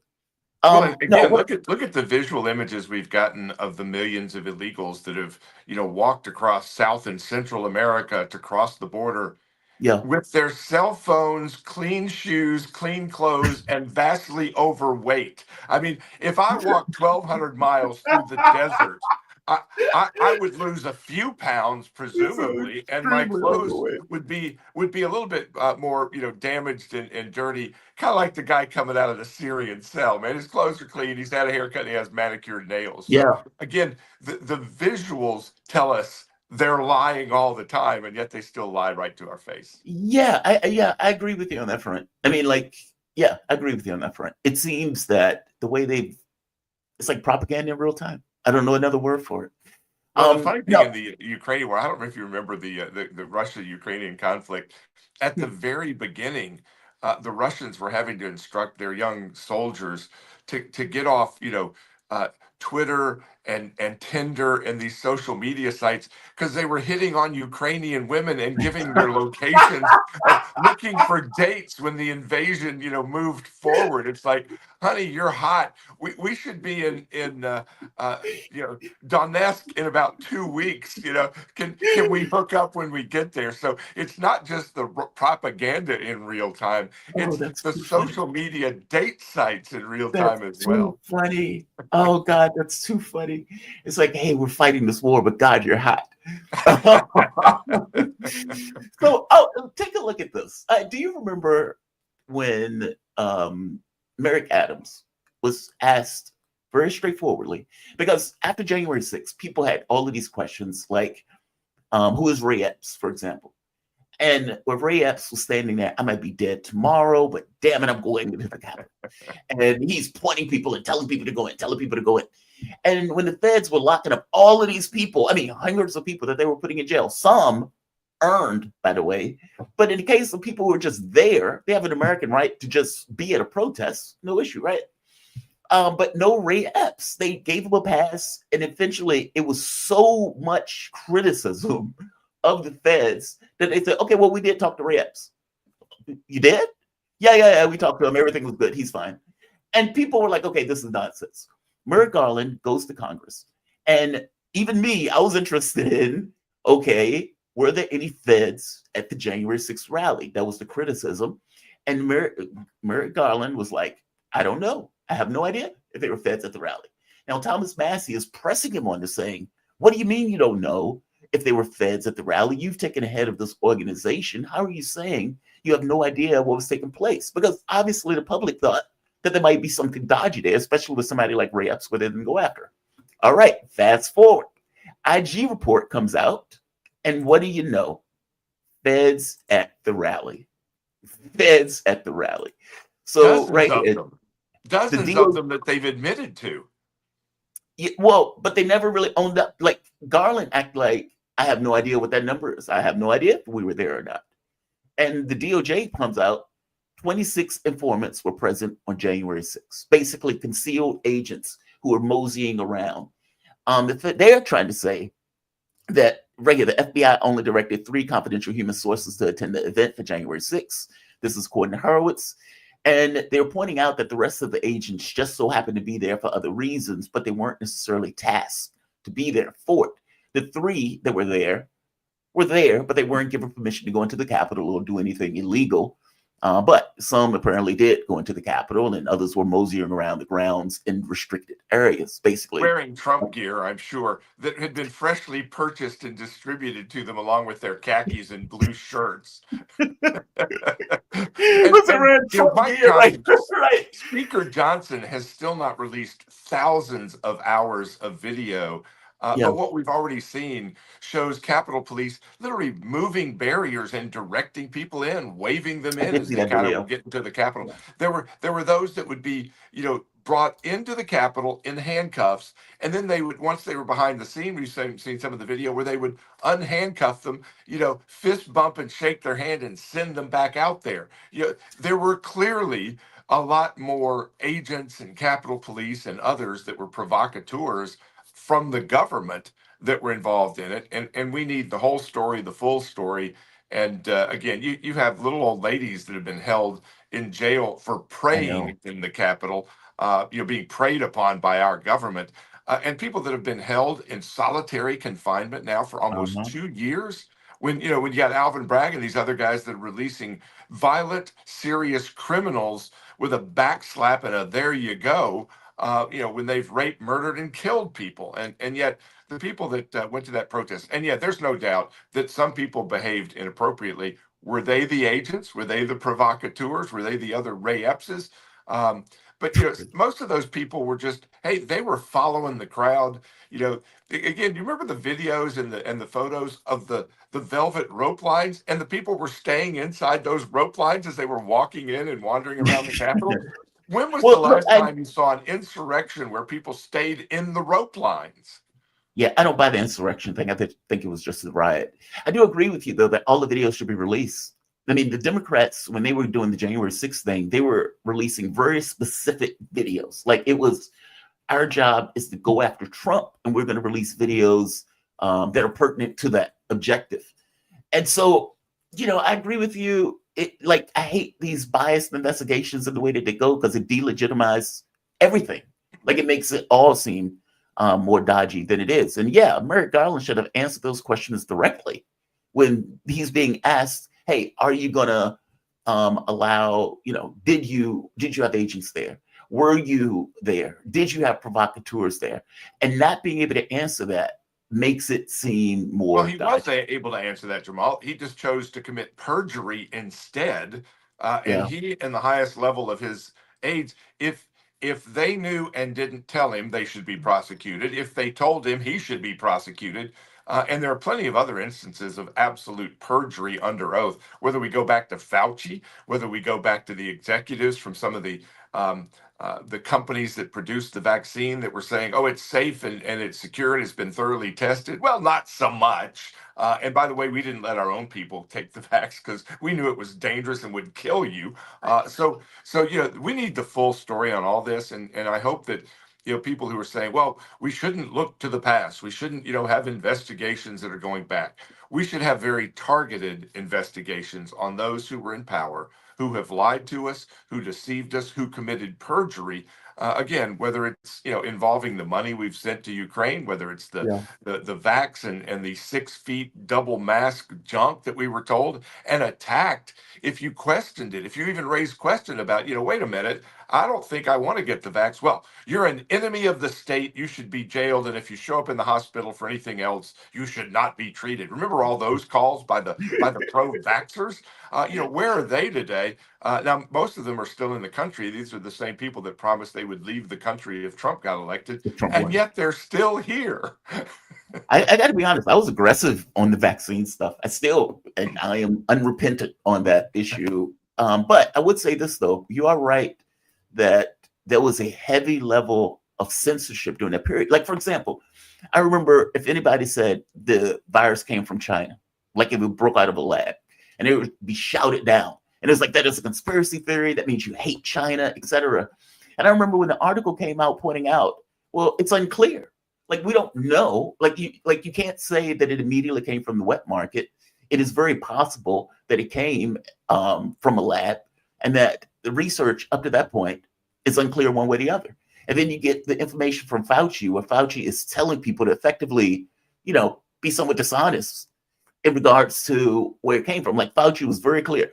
We're not saying that this came from a lab. We're saying that this came from a wet market, and other scientists disagreed with him on that premise, meaning there was controversy around that they basically said, no, the narrative is going to be this. No, that's ivermectin was described as horse medicine. It is a very effective medication that in countries where it was being used, their death toll was much less than here in the U.S. Ivermectin, if doctors prescribed it, they were being threatened with their medical licenses. Right. Pharmacists were refusing to fill prescriptions from valid doctors, and again, it was all part of the push. And look, I'm conservative, so I believe in some conspiracy theories because they all turned out to turn true. But the media was pushing all the COVID lies because look who does the biggest advertising on these news departments: Pfizer, Merck. The ones who were pushing the vax were buying, ads on TV. The anti-vaxxers weren't buying ads. When we look at the push to give more money to Zelensky and Ukraine and the endless wars, I'm not buying ads for F-16 on the Sunday morning shows. They're not doing those ads of F-16s and F-35s because they're thinking that people watching are going to run out and buy one. Now, I would if I could. but they're there to remind the watchers that are in Congress, hey, we're funding this. They're there to remind the advertising sales of these news outlets, hey, we're funding you. You better say what we want. Let me ask you this. So one of the things that I do hope Trump does that he said he was going to do, and there are a few, right? The ending the wars, we're going to stop wars, not start them. I hope he leans into that. One of the interesting things is RFK. RFK, Trump told him that he's going to open the JFK files. Now, Trump had the opportunity to do it before and didn't do it. This time around, Trump is saying he's going to do it. Rubio, Ratcliffe, these are heavy UFO people, meaning they have been pushing very hard for UFO data to be released. Matt Gaetz is also in that group. They're going to be part of the Trump administration. I would imagine they're going to want to see that files also open. And as you pointed out, all of the other stuff that could be open and could be released. Do you think Trump is going to do it? I mean, especially the report from Axios said that RFK is trying to prove that the CIA killed his dad, killed Kennedy, or killed his, yes, His uncle. his Yeah. dad. Yeah, right. Do you think they're going to be able, his uncle and dad? I mean, because Yeah, Bobby that's Kennedy right. and John F. Kennedy.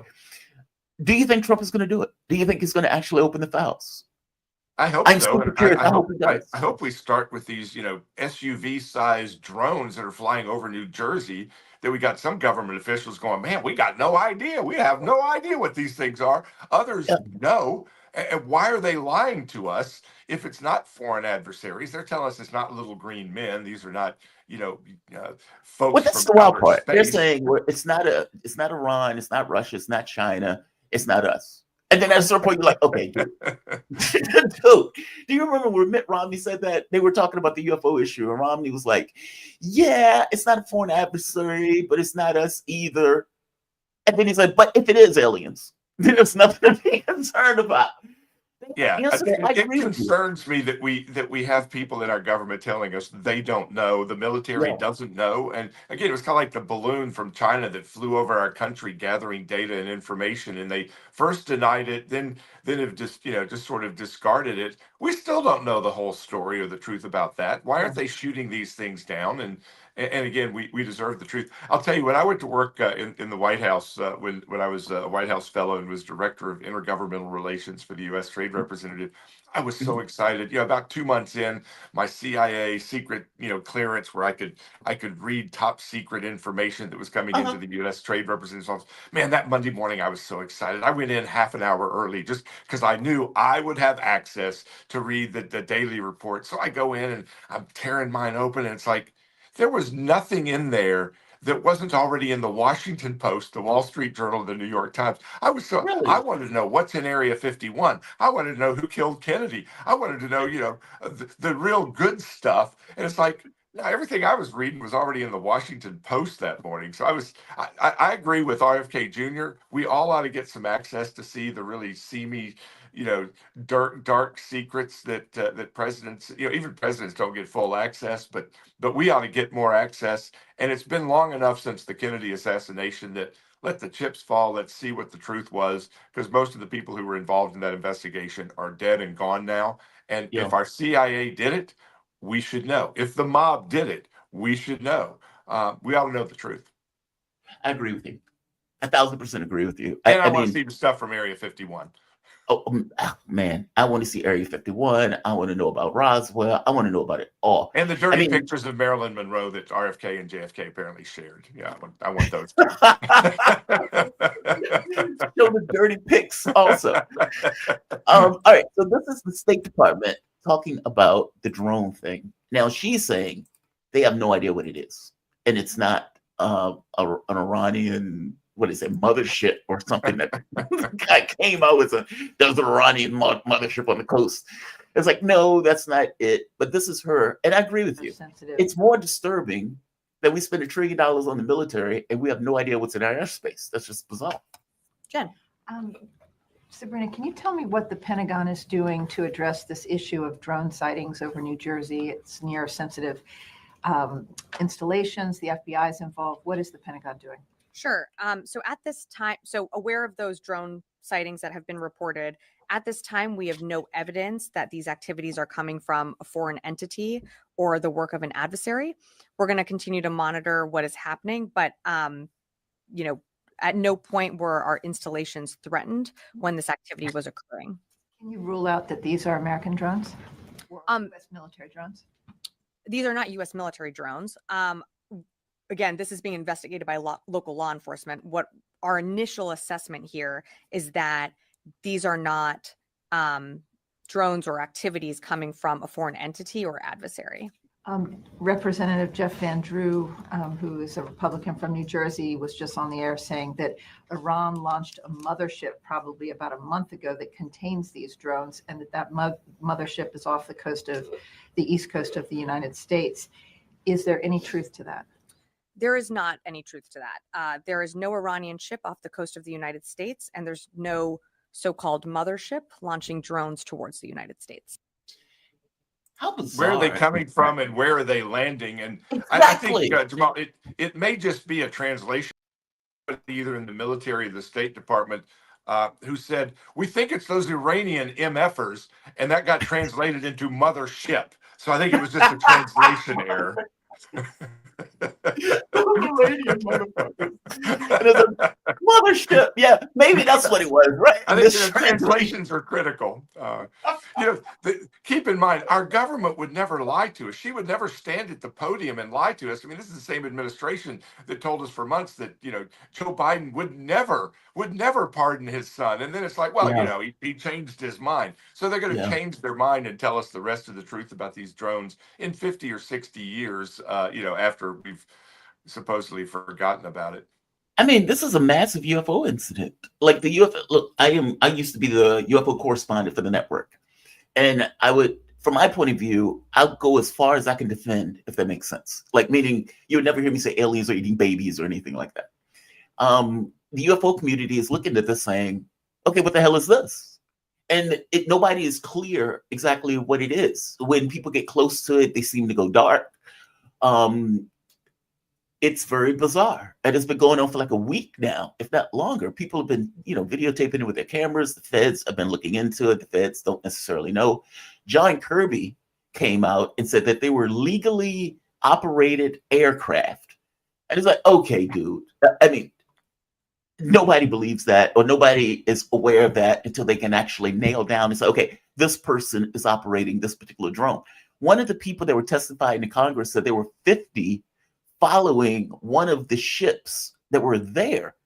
And at some point he stormed out of Congress saying these people are lying. They don't know what they're talking about. Marjorie Taylor Greene said that they were lying, that they're not being straight with Congress. I don't know. I mean, I don't know. I mean, and we know they're lying because somebody knows. I mean, if they're able to discount, it's not a foreign adversary, it's not this, and she was very specific. It's not the U.S. military. It's like, well, what is it? The IRS? Is it the CDC? Okay, it's not the military. Which other, acronym agency is doing this, or is it, Merck, that is now, dispensing their their anti-COVID vaxes, by spraying stuff over New Jersey. I mean, okay, we know it's not X, Y, and Z. Well, okay, that's not ruled out A, B, C through L. Again, it's keep in mind, this is the same State Department who told us just this week that Israel is justified to invade Syria because there are terrorists on the border of Israel who are in Syria. Guys, there are terrorists throughout Syria now because you put them in place. It's not just on the border. So again, the ridiculousness of our intelligence agencies and our State Department who lie to us all the time. And I think part of it is Jamal, and I think we've talked about this before. They don't. Most of the folks in the State Department went to the same Ivy League schools. They learned from the same professors. They know the same stuff because they operate in the same little bubble and just kind of interact within what they know. And they know very little about the real world and the rest of the world other than what they've learned in academia. And I've used the example time and time again. There's like somebody who has a PhD and has written papers and published about the Kama Sutra, but who's never actually had sex. And that's our State Department. They're experts on everything, but they've never actually done anything in the real world. Let me ask you this. I'm glad that you have that opinion on Syria. I appreciate that. Because that's my same opinion. It's like you guys put jihadists in power. I mean, the guy has the blood of Americans on his sword, right? And the idea that is like, there are bad guys around the world. yes. I mean, there are bad people, but we And keep he's like, putting in I went through worse people. Every time we move a bad guy out, we put in a worse guy, and that's what we've done throughout the world for decades. And again, nobody ever calls us out on what we're doing. We never learn. It's like, yeah, he just went through a head shopping phase, but you know, he got over it. And CNN was doing propaganda interviews with him also, effectively whitewashing it. Yeah, I went through a head shopping phase, but you know, I grew up. People do stuff in their 20s. It's like people do stuff in their 20s. I mean, yeah, people may, you know, steal a car in their 20s. Chopping off a head is a bit different, man. And they're like, yeah, he's grown. He's now diversity friendly. It is astonishing to me. And I kept thinking to myself, we were fighting ISIS at one point, and now we think it's okay to put them in Syria. And I kept thinking to myself, is Israel really comfortable with a terrorist group occupying and taking and consolidating power in the entirety of a country? It's just we wouldn't be tolerating it if Canada was doing it, putting these people on their border. Oh, wait a minute, I take that back. The Biden administration's actually importing them into our country. We're not even leaving them in Canada. We're bringing them here because they're now our, quote, friends. Look, we see what's happened with the Taliban and ISIS and their progeny taking over, large parts of Iraq, taking over Afghanistan, where we left them $80 billion of weapons to share with their other terrorist buddies around the world. We see these cartels in Mexico that are coming into our country.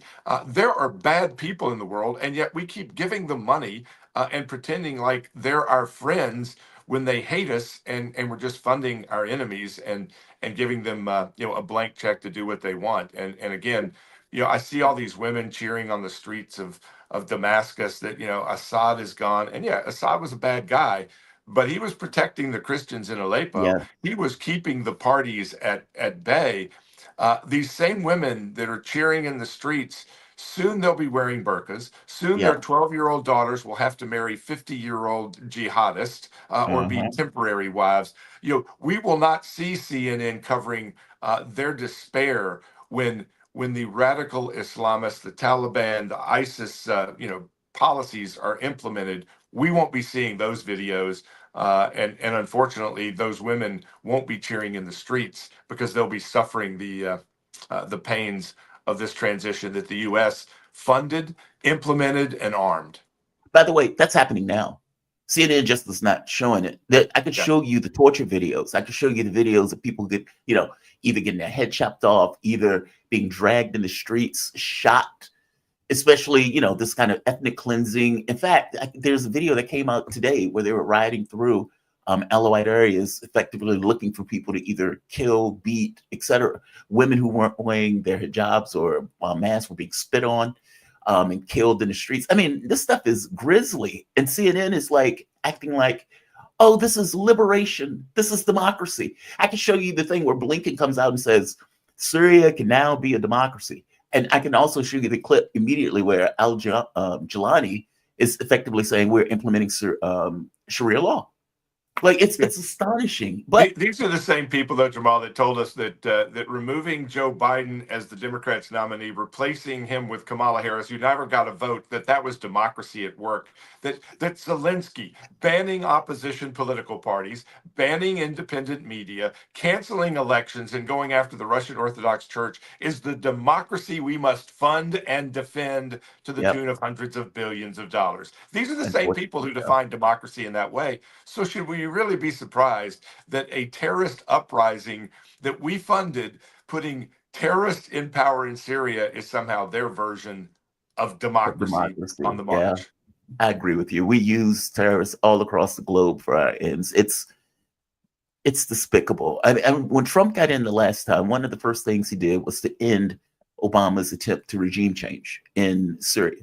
Obama has spent billions of dollars trying to overthrow that government. Obama wasn't the only one. I mean, it goes back to the Bush administration. You're absolutely right. We're funding, training. In fact, I did a video where there was a Syrian commander, a Christian Syrian commander of the Syrian military. And he was talking about how when he was engaging the terrorists, how they were like a proper army. Like they had tanks, they had these heavy vehicles, they had weapons, they had night vision goggles, they had electronic warfare, they had drones. And he's like, we're in Nikes. He's like, we look like the rebel group. They're getting paid $1,500 a month. We're getting paid $50 a month. He was like, we were just outmatched. And the only thing that they had at their advantage was Air Force, and that was from the Russians. No, man, you're absolutely right. I want to show you this clip. I'm fascinated by this clip. Mayor Adams seems to have had a change, and I don't know what that change is. I don't know if it's because Trump got elected. I don't know if it's because the Biden administration was going after him, meaning the cops indicted him. I don't know what it is. But on one issue after the next, whether it was Daniel Penny, whether it was him being on The View, and they were going after Trump saying he's a fascist and everything else. And Adams like, no, people shouldn't say that. People say bad things about me. You shouldn't say those things about Trump. He seemed to have changed his tenor. He comes out and says this. Now, we've talked about this before, I believe, about the kids that are missing in the country because of so many people that have come over into the country, and we've lost track of thousands of kids who are in America. All right, listen to what Adams says here about missing kids in New York. To me, 500,000 children. We have 500,000 children who had sponsors in this country that we can't find. We can't find them. We don't know if they're doing child labor. We don't know if they're doing sex crimes. We don't know if they're being exploited. 500,000 children. There's a level of hypocrisy that everyone that states they want to protect everyone, but innocent individuals who are victims of crimes and children. I want to support and protect children and innocent people that are victims of crime. And those who don't understand that, it's not up to me to try to convince them. I know what my job is, my goal is, and I was clear of that while running and when I became mayor. Safety means everything to me. 500,000 children, we don't know where they are right now. That is damning, right? I mean, like, that is astonishing. Like, and his point is very clear. Adams was one of the people that came out and said, look, we need to do something about immigration. I have I think several $1 billion shortfall because of the number of immigrants that are coming into New York that we need to house based on the laws of New York. And Joe Biden needs to do something about this issue. Then all of a sudden, all of the pressure started being put on Adams. Joe Biden apparently didn't even go to see him when he was in New York.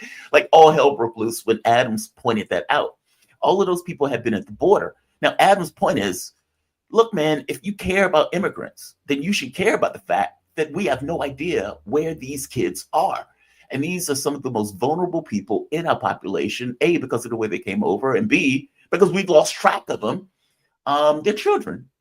And he has a point. He has a point. Give me your thoughts on this. I mean, like, how do we lose track of children in this way? I don't quite get it. Well, we didn't lose track. We just were ambivalent about, if a child showed up and they said, the cartel was bringing them in to take them to Aunt Jenny or somebody who claimed to be related to them, we just shuffled them right on through, and the cartels were just moving them through like an assembly line. And the children are one issue. Again, 500,000 of them that are missing, that are being exploited, that have been sex trafficked, that were mules or that were part of the funding mechanism of these cartels. Again, the cartels have made like $13 billion off this trafficking of people into the U.S.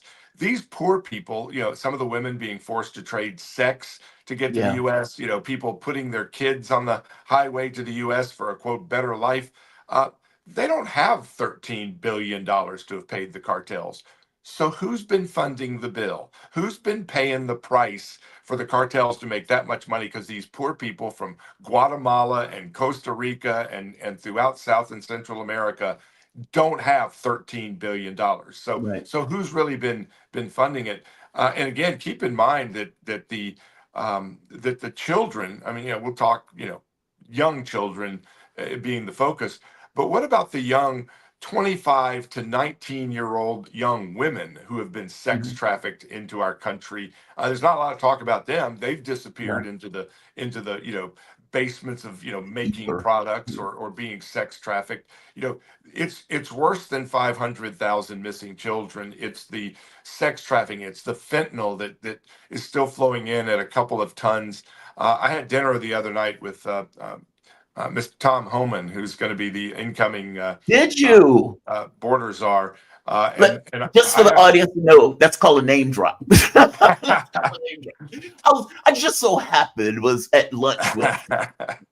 No, go ahead. I'm sorry. And I asked him specifically because he was talking about all the plans and what they're going to be doing, and it is going to be shock and awe from day one because they're going after the criminal illegals with a laser sharp focus. They're going after the hundreds of thousands who've been ordered deported, who've had their court hearing and told go home, and have refused and are still hiding.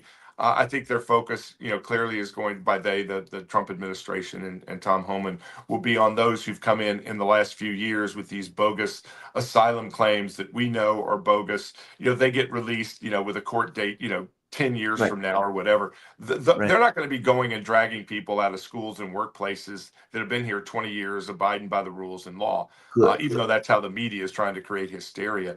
But I asked him specifically about the cartels because he talked about the violence, and that Americans have no concept of how corrupt Mexico is, the power that the cartels have economically, that they also have, politically. They own and run Mexico. It is a cartel-run country on our border. And I asked him specifically, that's a problem on that side, the corruption of the police officers and the feds and the federales. What about what's happening on our side of the border, where they've now come in and told local sheriffs and police deputies, here's money, either take this or we're going to kill your family. And they do. That's how brutal and horrific they are. How do we clean that side up? And he said, look, President Trump is going to declare these cartels and these violent, gangs like, Tren de Agua, the violent Venezuela gang that's all over the U.S., all over Tennessee, all over the United States. These groups are going to be declared to be terrorist organizations, and we're going to go after them with the full force of the U.S. military and the U.S.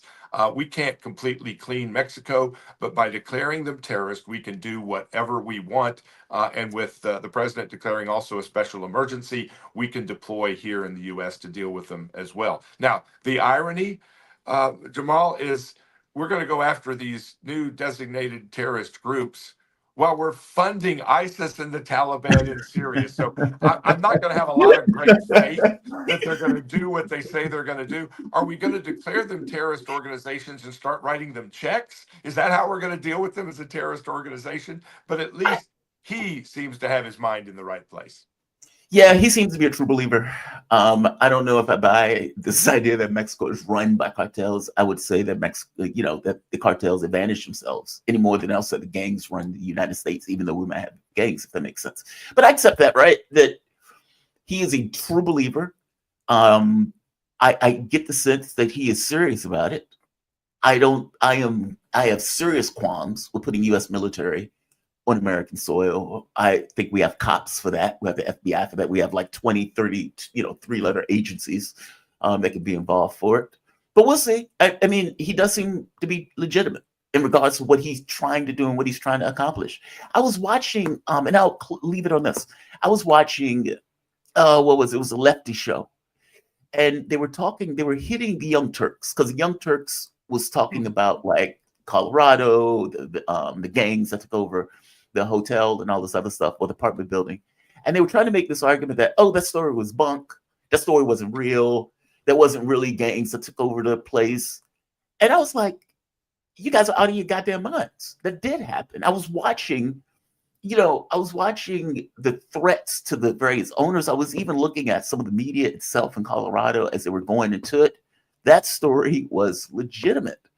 And when you're looking at something like that, then yeah, I think the American public would be okay, short of these elements of the left that seems to be ignoring this issue or downplaying this issue, I think elements of America will be okay with stuff like that. Look, But we'll the see. polls are showing something like 70% of Americans support deporting all of the illegal aliens, all of them, not just the violent criminals, not just the ones who, all of them, and Yeah. over half of Latino and Hispanic respondents support deporting all of the illegals. Now, again, it's like, I don't want my brother who's been here, 30 years, Right. but Right. but the ones that have come in under these bogus asylum claims that have come in by the millions in the last 3 or 4 years, everybody's pretty much in agreement.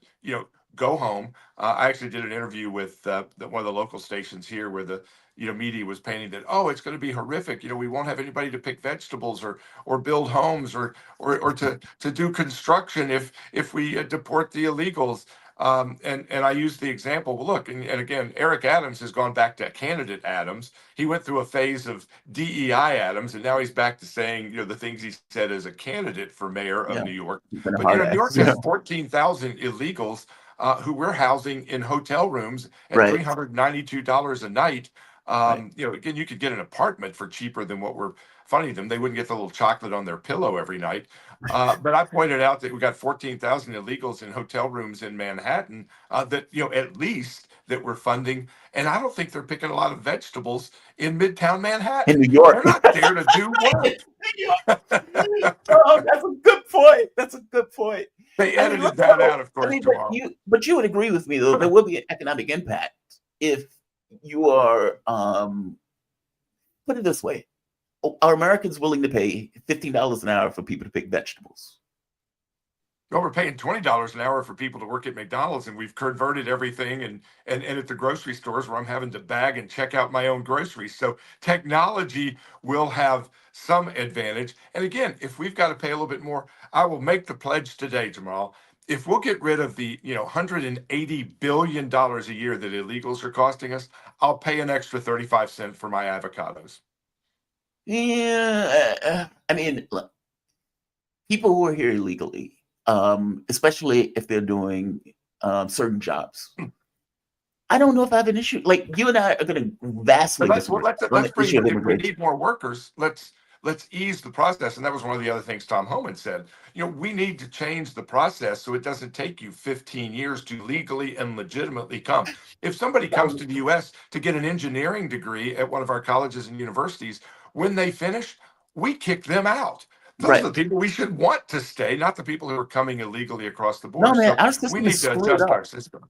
No, I agree with you. Our system is screwed up. I mean, when I had the opportunity to speak to immigration judge, and he was, God, man, he was excoriating the Biden administration on the issues of immigration and the things that they've done wrong on that issue. And the guy wasn't on the right. He was just kind of a centrist on the issue. He was a judge. He was just like, I was there. I was doing this stuff. We have all sorts of problems. The idea that you come in on an asylum claim, it takes 10 years before they come up, 7 to 10 And years. it's a bogus one. You're really just wanting to be here. You're not being oppressed. A lot of these people that come here on their asylum claims are going back home to visit their relatives on vacation, then coming back here. If you are so oppressed and at risk, you don't go back to that country, and you don't come through 7 countries to get here and not stop along the way. Well, I mean, look, I don't trash people for wanting a better life. I look, if that was you or me, we would be in the same position, and we may do some of the similar same thing. That is a separate choice, though, from the standpoint of the American public and what they want in regards to borders and how And they is want it the legal immigration or system not? to be run. I want a Yeah. better life. Does that mean I can break into your house and take your stuff? No, Well, that's a little that'll bit. give me a better Come on, life. those are different. Those are different That would animals. give me a better life to take your stuff. I break into your house and suddenly you have to pay for my college. You have to pay for my health care. You have to feed me. You have to, let me live there rent free. That's what they're coming and doing. A country is not a house. And we ought to make it a legal process to do it. And if you follow the rules, you ought to be able to. And if we need more workers after this, we'll change the rules, because the pressure will be to do a legitimate way of doing it. That right now there's no pressure, because we got these people, you can underpay them, you can mistreat them, and have basically slave labor. Let's fix the system. Hey, I got to run, but I appreciate being with you, my friend, and we'll catch up. Oh man, I really always appreciate you. I was supposed to let you go at 9 o'clock. I'm sorry, dude. Thank you for this. You have a good one. All right, be safe. Hey, you have a great weekend. We'll catch up soon. Absolutely, Steve Gill. He's the CEO, attorney of. attorney and CEO of Guild Media, a Nashville, Tennessee-based public affairs media marketing company. He's also served as Director of Intergovernmental Affairs for U.S. Trade Representative. Steve, have a good one, man. Thank you. Yeah, I kept Steve way too long. Him and I are going to completely disagree on the immigration stuff. But I always appreciate Steve coming on and giving his take. Look, our immigration system is screwed up. It really is. And it should be far easier process. It shouldn't necessarily take 10 years. We need to have more judges. I am not one of those lefties, though, that believe we should have open borders. I mean, we have borders for a reason. Borders are the things that make a country. I do think, however, that we need to come up with some way of making it more, I don't know, more sane, more rational in the way that it works. I have serious concerns with Tom Homan, even though he does seem to be a true believer on this issue. The idea of putting U.S. military on American soil, I am not for. I think that is deeply problematic. But either way, people can have their differences on this issue. The Mayor Adams clip is mind-blowing. The idea that you have 500,000 kids in the country, you don't know where they're coming from. Just amazing. But look, if you guys dig this content, please like it, share it, subscribe to the channel. I am trying to grow this channel to 40,000 by the end of the year. And I think I can do it. I think we can do it. Also, if you really dig the content, please consider giving through PayPal, Patreon, or for that matter, Super Chats. All chats will be read, providing they're not racist, sexist, or bigoted. Even if you want to take the piss out of me, you can do so. I will read that chat also. I would say leave a comment, though. I enjoy reading those. Oftentimes, it gives sometimes context to other issues. Sometimes it gives other topics that can be discussed. And look, if you have an idea for a topic to be discussed, feel free to send a super chat. Put it up. It may be something, you may give ideas. That's not a bad thing. I always appreciate it. And more to the point, it keeps the show going. It makes it possible to do this show. There's always pressure from the standpoint of YouTube. Many of these videos get demonetized just because of the subject matter that we're hitting on. And so, yeah, I'm not going to hit that overly hard. I'm just saying, if you dig the content, you like it, you find yourself coming back here often, and you really are excited about it, definitely feel free to support through one of those items, PayPal, Patreon, or chats. The Adams thing is, like I said, disturbing to me. The idea that that would be the case. Oh, one of the other issues that came out was the Wall Street Journal saying that Israel is considering attacking Iran. I'm going to talk to Daniel Lazar, about that when he comes on at 9:15. But just as a primer, Israel, because of their dominance at this point in Syria, they have taken more and more territory in Syria that they're calling a buffer zone. All right. As they occupy that buffer zone, the Kurds, terrorists backed by the United States, had also been fighting the Syrian government at the exact same time that the other terrorists, backed by Turkey and the US, was also fighting the Syrian government. All right. The government falls. Now, the catch becomes the Turkish-backed terrorists. Are they going to be content with the territory that they have? And the answer is no. Because apparently they have been fighting the Kurds, the US-backed terrorists. Turkey considers them terrorists.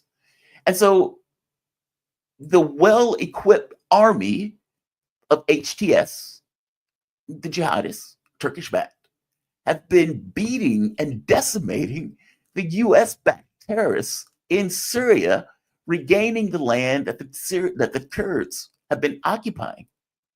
And so they have called on the US for help, and they have called on Israel for help, begging Israel to come to their aid, saying that everybody is afraid of you, meaning all of these other groups in the area are afraid of you. You have a big military and everything else. You can help us. Please help us. Please help us. Now, Israel apparently is thinking about helping them, but their concern is that the United States wouldn't necessarily like it because the US wants to come up with a diplomatic outcome and a diplomatic solution. Blinken is dispatched to Turkey to have a conversation with the Turkish foreign minister in hopes that he can somehow control the group that is there on the ground. This is fascinating. This is utterly fascinating.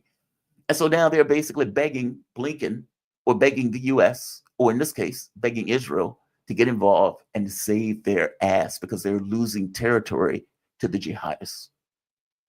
They're losing territory to the jihadists. That is astonishing. And on some level, it should have been expected, right? I mean, at the end of the day, you have a terrorist group where the US and its backed group is occupying the most valuable real estate in Syria, meaning the oil fields and the wheat fields. Now, the US did that intentionally because, all things being equal, what they wanted to do was try to starve the Syrian government, basically keep it from being able to redevelop itself. Now, Syria at some point apparently was going to try to apply the BRICS and everything else, but the reality of it is the economy had been decimated. The people were living in dire situation and dire poverty. And truth be told, the military was only getting paid $50 a month, where the opposition was apparently getting paid $1,500 a month, meaning one military was fully equipped with tanks, with vehicles, with proper military gear, weapons, guns, electronic warfare, the works. The other looked like a rebel group, despite the fact that it was a proper military. Now, Blinken comes back, and says this. For its neighbors. And the focus of our work here is to coordinate efforts across the region to support the Syrian people as they transition away from Assad's brutal dictatorship. I think to succeed and to emerge from the past dominated by Assad, any transitional government has to adhere to certain basic principles. It should be inclusive, non-sectarian. It's got to uphold and protect the rights of all Syrians, including minorities, including women. It has to make sure that it's preserving institutions of the state, delivering services. We have to make sure that any interim government also makes sure that Syria is not used as a base for terrorism. For the first time in decades, Syria has an opportunity to have a government that is not dominated by a dictator like Assad, that's not dominated by one religion or one ethnic group, that's not dominated by an outside power, but that in fact is run by and answers to the Syrian people. And we're determined to do everything we can, working in close coordination with partners to help the Syrian people realize that aspiration. We're back. All right. Now, I want to piggyback that with this. This is Al-Jilani. He is talking about basically instituting Sharia law across Syria, saying initially he doesn't necessarily want to use the stick because Islam should be strong enough in and of itself. But that being said, at some point the stick may be used. Let's see what he says.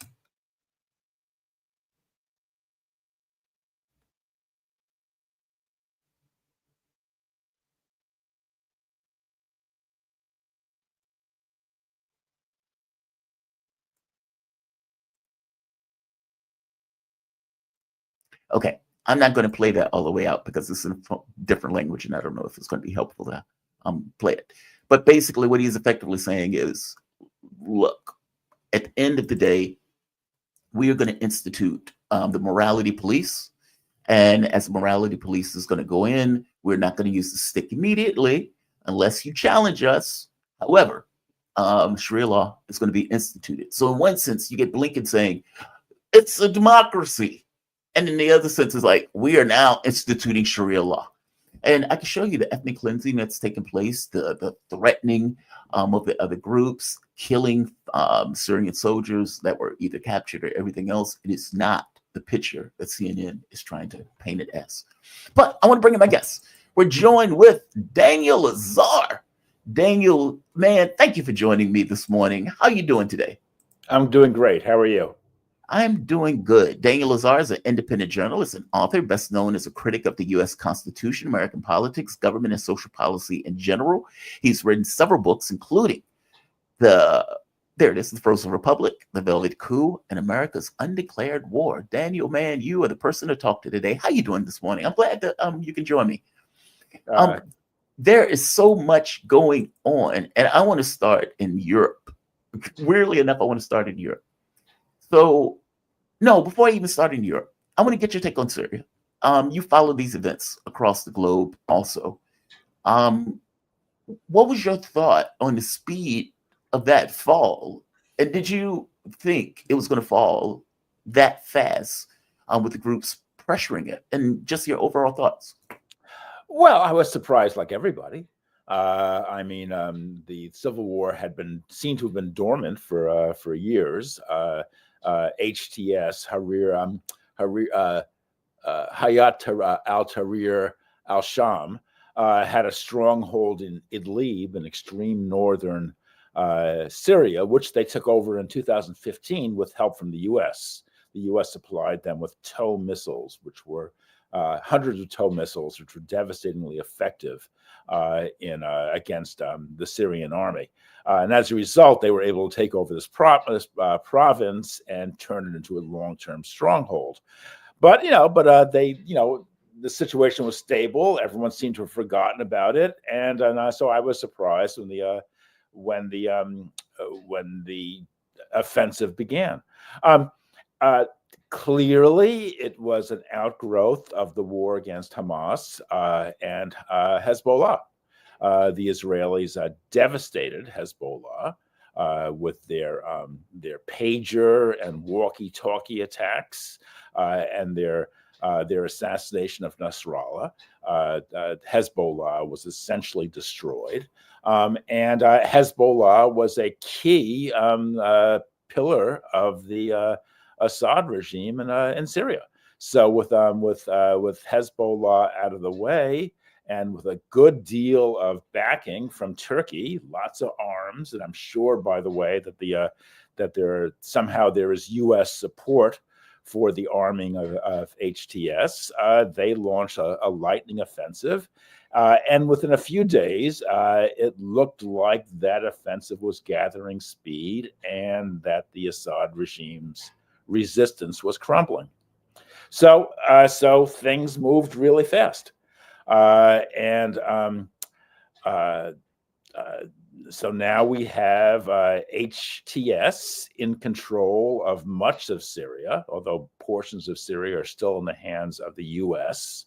And its Kurdish allies, and Israel has moved to take over a buffer zone in the south.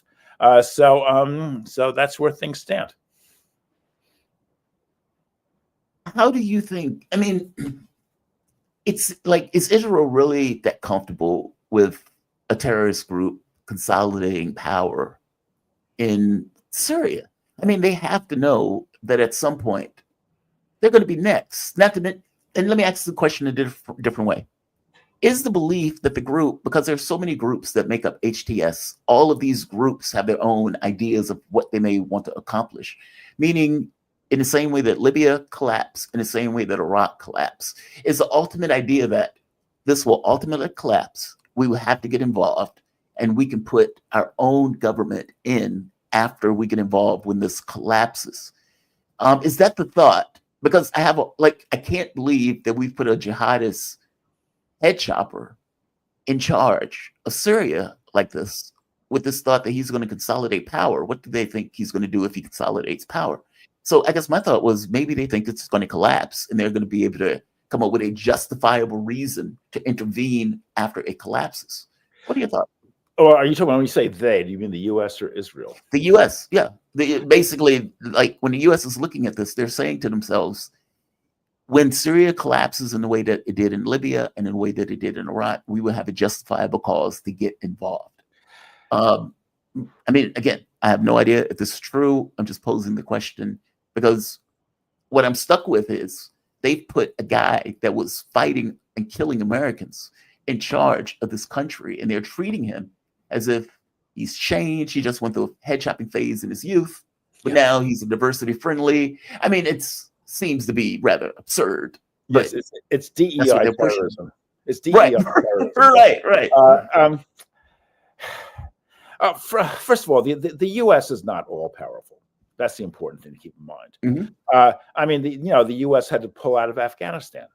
The U.S. has a little presence in Libya. So the U.S. is forced to withdraw, and I think that the U.S. will be forced to withdraw from Syria. Well, first of all, the U.S. occupies a major portion of eastern Syria, where it is stealing oil every day. Number one. Number two, I think that as the HTS-controlled Syria devolves into chaos, as I'm absolutely sure it will, that the U.S. will try to cope in various ways. It'll try to seal Syria off. There's going to be an enormous refugee problem. I mean, this is a tragedy that is just unfolding before our very eyes. But we're going to see, Christian, Alawite, Shiite refugees pouring into Iraq on one hand and into Lebanon on the other hand. And from Lebanon, they're going to be trying desperately to make their way to Europe. I mean, the U.S. starts these wars, foments these wars in the Middle East, and then wonders, why do so many Middle East refugees, wash up on Europe's shores? How do we possibly explain this? It must be their fault, and so therefore we should bomb them again. And it's just outrageous. But we're seeing a horrible tragedy unfold before our very eyes. It's amazing. And by the way, I've always been very hostile to Assad. But Assad's a bad guy, but these other guys are worse. No, I accept that. I've never made this argument that Assad was this kind of love and light, great guy. It's just, I look at Iraq, I look at Libya, and the moment that it fell, it's the people that suffered miserably from that stuff. Like, you had a chance for reform under, the Assad government, especially with pressure being applied by some of the surrounding act. That's out the window.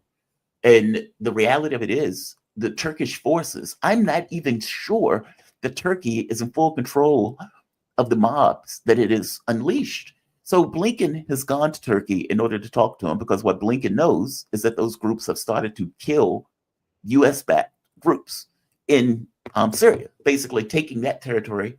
Also, it has gotten so bad that these groups have started to beg Israel for help, saying, look, basically Israel has already invaded Syria, and they've already taken a share of land. Basically, they're carving it up in some respects. This group came out, the Kurds, saying, hey, everybody is afraid of you. Help us. And what they're effectively saying is, because everybody fears you, you have air power, you have tanks, you have all of this stuff. You can help us out in order to defend the territory that we are losing, and that they're basically losing more and more territory. What's wild about this is that the Kurds themselves acknowledge it is only a temporary time frame before they turn their attacks on you, meaning Israel. At some point, the moment that they consolidate power, they're going to take back the land that you've taken in the Golan Heights, and they're going to eject you out of it, and may even push further. You need to help us out now, because we are the only ones that are a hedge in all of that. The Israeli diplomat who they were talking to effectively says, you're right. And we know you're right. And not just we know you're right. The US will not give us permission to intervene in that way, because it may create complications with Turkey, and the US wants to deal with this diplomatically. But then he says, however, they may not be too mad if we do a little, if we do a little bit covertly in order to help these groups hold back the night. Isn't that astonishing? Like, this is chaos at this point. And it's unclear whether Erdogan can even control the forces that he has unleashed in Syria. It's astonishing. It is astonishing. It's absolutely astonishing. I mean, And by the way, I just got to say, I've been anti-Hamas since the 20 teens, when Hamas intervened in the Syrian civil war on the side of Al Qaeda. Right. I was sickened by that. And of course, Hamas sent a letter of congratulations, made a statement of congratulations to HTS for its victory in Syria. But so there was all this enthusiastic, uncritical, apologias for Hamas that came out of the so-called peace movement after October 7th. But it's ironic that this Hamas attack, which seemed to set Israel back, seemed to have caught Netanyahu unawares, has led to a vast extension of Israeli power throughout the Middle East. It is astonishing. What it is, it's 1967 squared. Remember, in 1967, that was a debacle for Arab nationalism. Israel destroyed the Jordanian, Syrian, and Egyptian militaries in one lightning strike. And Nasser, the head of Egypt, died a broken man three years later. This is the same debacle, but on an even broader scale for the Islamist forces throughout the Middle East, who have been just devastated. I mean, Hamas is nothing more. Hamas apparently is suing for peace. We'll see what happens. Well, they've been trying to do for several months now. Well, they seem to have been increasing their efforts. Yeah. The so-called peace process, that is a BS term if ever there was one. But want peace. He wants a total surrender. Yeah. Well, not just a total surrender. Like he will get a total surrender. Well, I think from his point of view, this is his opportunity to get his greater Israel. I really do. Like, parts of Lebanon, parts of Syria, annex West Bank, etc. He's going all in. I think it's undoubtedly correct. I think I'm not sure what that means. I'm not sure whether greater Israel means a complete military domination of the entire region. That is what it means at the very least. At the very most, it means an extension of Israeli settlements. I don't know if ethnic cleansing is coming to the West Bank, but I would not be surprised. And I'm quite sure that ethnic cleansing is coming to certain portions of Gaza. If not, well, it's highly unlikely it'll be all of Gaza, but it's very possible it'll be portions of Gaza. And this possibility of Israeli settlements and along this buffer strip in Syria.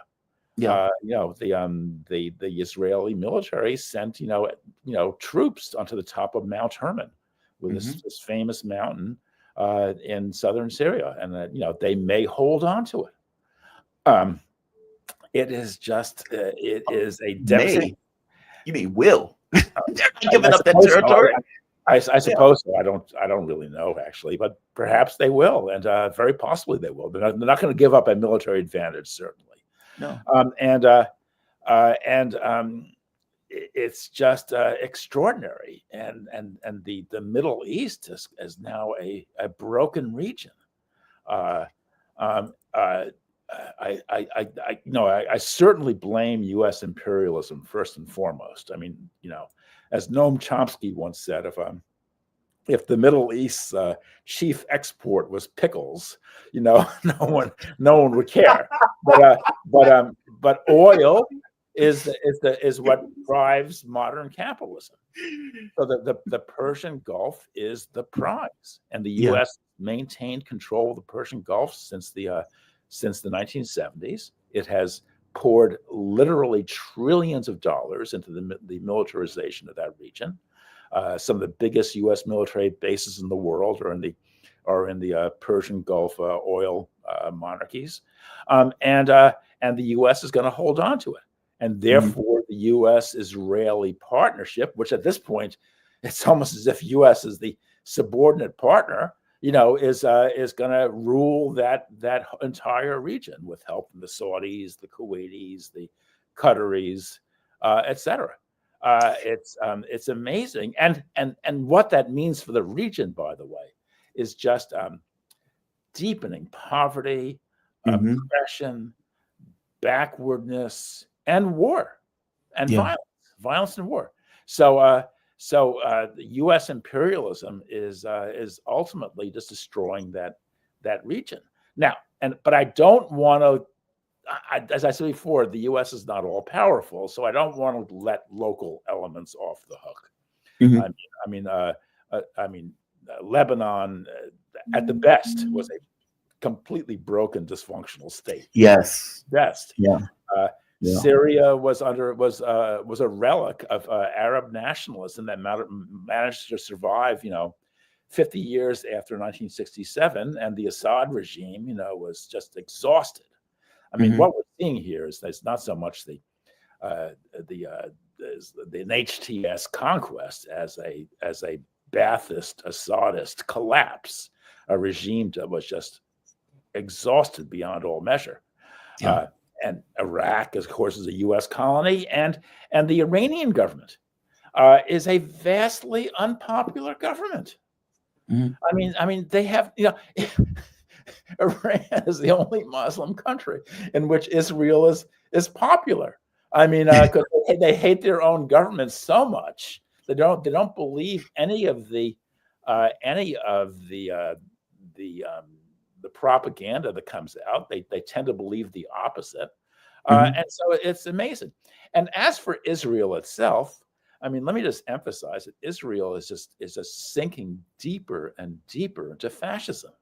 I mean, that's obvious at this point. Yeah, that's the fascist wing of Ben Gvir and what the hell is his other Smotrich.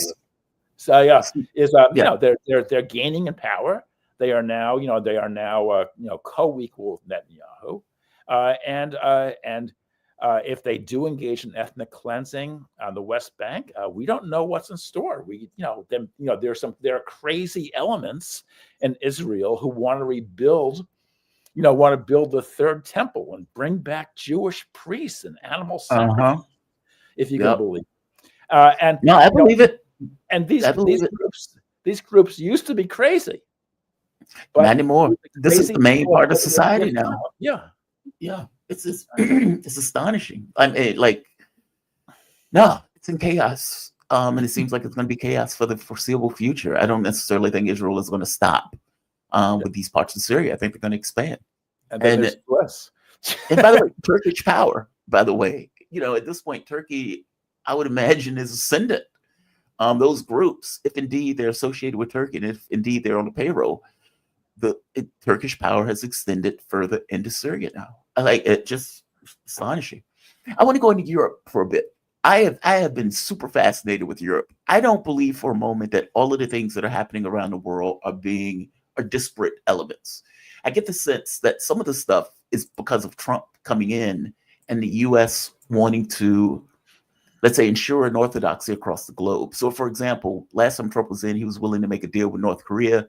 This time around, the North Korea dictator, or the guy that's a patsy of the U.S., South Korea, decides, I'm going to be a dictator.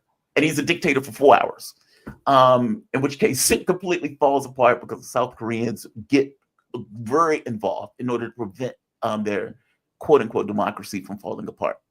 You get the same thing that's happening in Europe, though, where the Romanian election, I'm not going to even try to pronounce his name, Gorgetscu, I believe, he wins the first round out of the blue, wins the first round, was most likely going to win the second round. The Romanian court comes in and says, well, there were TikTok videos that we believe the Russians are involved in, so we're going to scrub this. This is a no-no.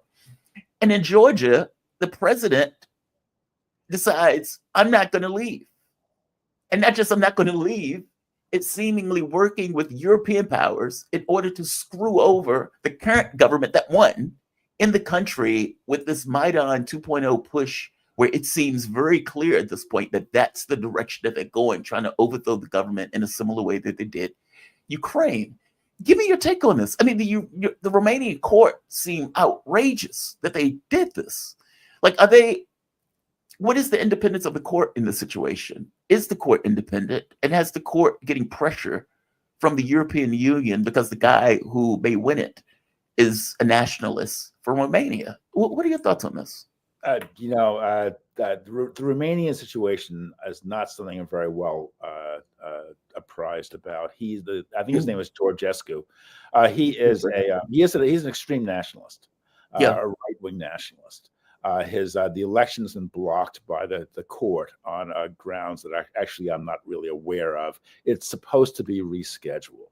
They said TikTok videos. They said that they believe that there was foreign interference from the Russians in TikTok videos, and that those TikTok videos somehow was interfering with the election. Yes, I share your skepticism entirely. And the situation in Georgia is extraordinary. Yes, Georgia is being torn apart by what seems to be a Ukraine 2.0, where they're doing the same thing in Tbilisi that they did in Kiev in 2014, and resulting in chaos. I think there were irregularities in the late October election, but I can't believe they were enough to offset the victory margin of 17 percentage points by the Georgian team slate, and the Europeans are pushing for the overthrow of that government quite clearly. But it's a last-ditch effort because for two reasons. Number one is that the Ukrainians are losing on the battlefield. They know that. Everybody knows that. And number two, Trump is coming in.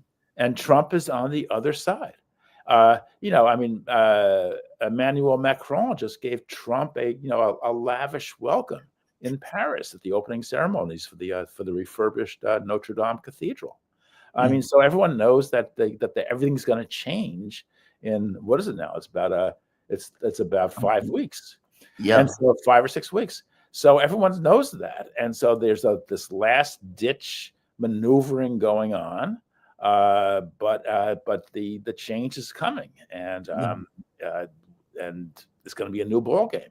Not a better ball game, by the way, but a new ball game.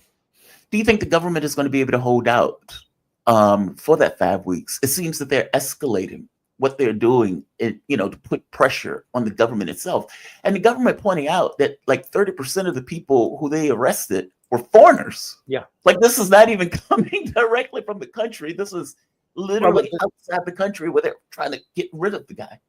The funny thing about Georgia is that Georgia has this completely has this huge NGO sector. Every European NGO has opened a branch in Tbilisi, and they have hired like mad among the local college graduates, and they've created a very strange culture.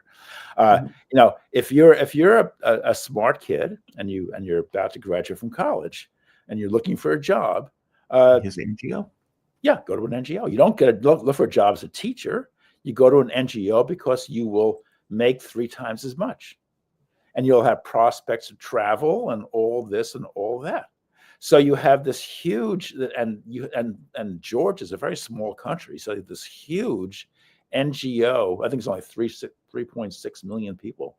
They have this huge NGO sector in Tbilisi, the capital city, filled with young people who essentially are in the streets rioting against the elected government.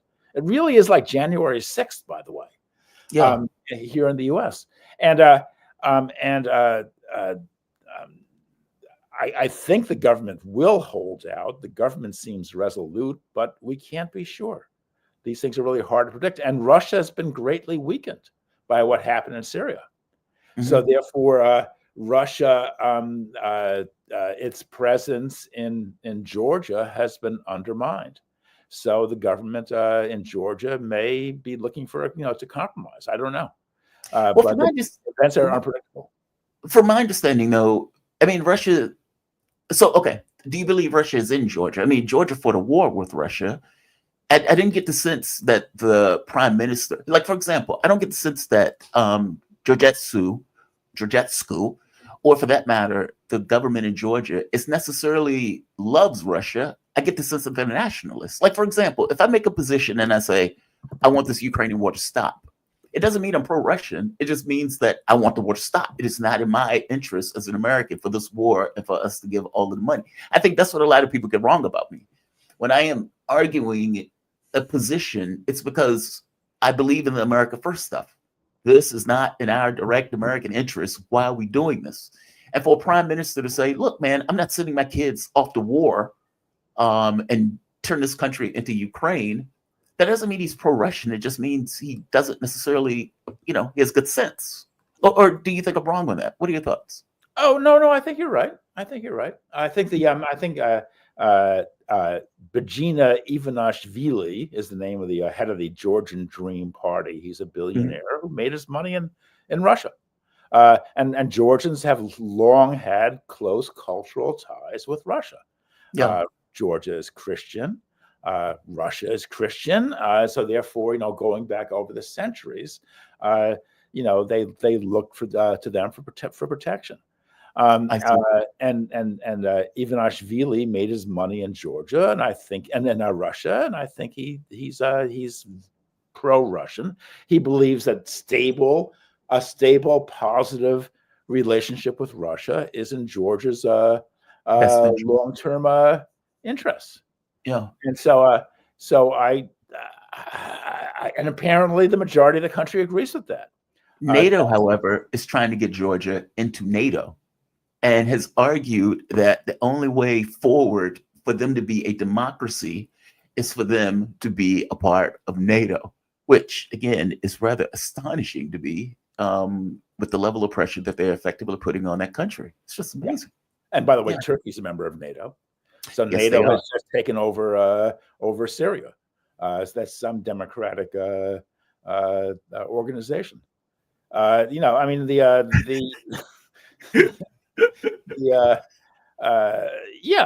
really can't make this stuff up, but there are huge power plays going on, huge power plays, and things are very unsettled. Everyone's jockeying for advantage prior to January 20th. Yeah. So that's what's happening. And so the Wall Street Journal is reporting also that Israel, high off its invasion of Syria and high off the fact that Syria has been destroyed, is now talking about attacking Iran because from its point of view, all of the air defenses of Syria have been destroyed. Any hedge that would have prevented us from doing so is out the way. Now we have it open. And we have the backing of the U.S., meaning Donald Trump is going to back us on this. They're fair game. And by the way, they're right. Iran has been isolated big time, where their front group, Hezbollah, has been dismantled or at the very least subdued. And now it seems like there's an open pathway to hit them. What do you think they're going to do it? Or is this just them putting it out there almost as a threat? What are your thoughts? Yeah, I'm not sure if they're going to do it. I'm not sure if they have to do it. I mean, if they, I think that Iran knows it's vulnerable and will sue for peace. It's desperate to make a deal with the Trump administration. It doesn't want to go the way of Assad, and that's not absolutely impossible. Of course, that regime is very unpopular. And there's a great deal of corruption, and sanctions also don't help. Pardon me? Sanctions also don't help. I mean, the reality of it is those sanctions are designed to screw over the population in order to make the population that much more desperate. I hate what we are doing in regards to the Middle East. I hate it. I really do. I get the sense, and you can correct me if I'm wrong, if you leave countries to their devices, that those countries will, at some point, the people would push and agitate for more inclusivity in the country itself, But if you put pressure on that country, the country becomes more insular. It becomes more defensive in regards to the way that it behaves and acts. And even for us in the US, we can see for ourselves when we think there's, let's say, pressure, censorship comes into play. If we're at war, censorship definitely comes into play. Or do you disagree with that? Do you think that if we left countries to their devices, that those countries, the people in those countries would agitate in a direction for more freedoms, more inclusivity, more rights, if we leave them to their devices? Do you agree with that? Or am I being too Pollyannish? No, I think I semi-agree. I mean, I think that that if you stopped bullying people, if you gave them room to develop on their own, they might have a chance of making progress. But that's not the world we live in. We live in a world which is dominated by international capitalism, in which oil plays a huge role. Oil is this immensely destructive force. When any kind of extraction-based economy creates a small class of winners and a big class of losers. Right. And this is true where they're talking about the Nigerian Delta, where there's a major oil producing area where there has been just oh, I know what you're talking about. My favorite example is a country called Equatorial Guinea, an island off the coast, and it was a crappy little dictatorship until they discovered oil, at which point it became a terrifying dictatorship. There's this book, The Dictator's Handbook, and they're saying the exact same thing that you're saying, that when you have like this little oil-rich thing, it allows people, instead opposed to having wealth that's extended where you need infrastructure and everything else, it creates a little cadre of people who can get very, very rich, where you don't need to have rights. You don't need to have any kind of liberties. Yeah. Yeah, it's kind of funny that some of the most productive countries in the world are often the most resource poor. Japan, Switzerland, and so you have these resource-rich countries, and these resources are a curse.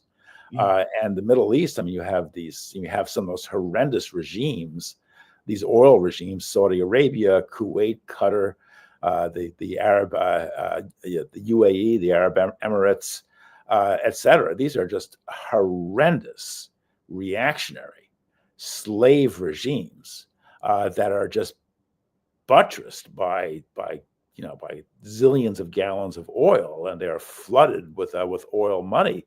But it is at the cost of complete social regression of a kind that is like almost incomprehensible. No, 1,000% agree. That book was mind-blowing to me, because what it made me realize was his basic argument was that this stuff is not about being nice. It's not about love and light. It's not about liberty. It's always about incentives. And if there's an incentive that goes in a particular direction, the country tends to go in that direction. And if you have a country that, let's say it's like the US, where democracy, this need for capital, that stuff is so fleshed out that you kind of need a government that allows people the freedom to build the roads, to build the products, to build the stuff like that, meaning it is now interest for that to happen. If you're in a country like Saudi Arabia, where you find, hey, there's oil here, well, you can have a small number of people that get very, very rich, and they will build out infrastructure for the oil, stuff like that. But besides that, they don't really care. Like, the whole thing's been equal. They have enough money to build a military, to build a police, to build all of that stuff to protect themselves. But you don't have this kind of need. Yeah. Back in the 1940s, the British noticed that these oil-rich sheiks in Saudi Arabia, they'd go out and buy a Rolls Royce. Then they'd forget to change the oil, so the engine would burn out. Then they just abandon it and go out and buy another Rolls Royce. It's incredible. They when they go on vacation, they leave their mansions. They go away for 3 months, and they leave the air conditioning on, because they want that crisp, cool feeling when they come back home. Wow. and the cost is insignificant.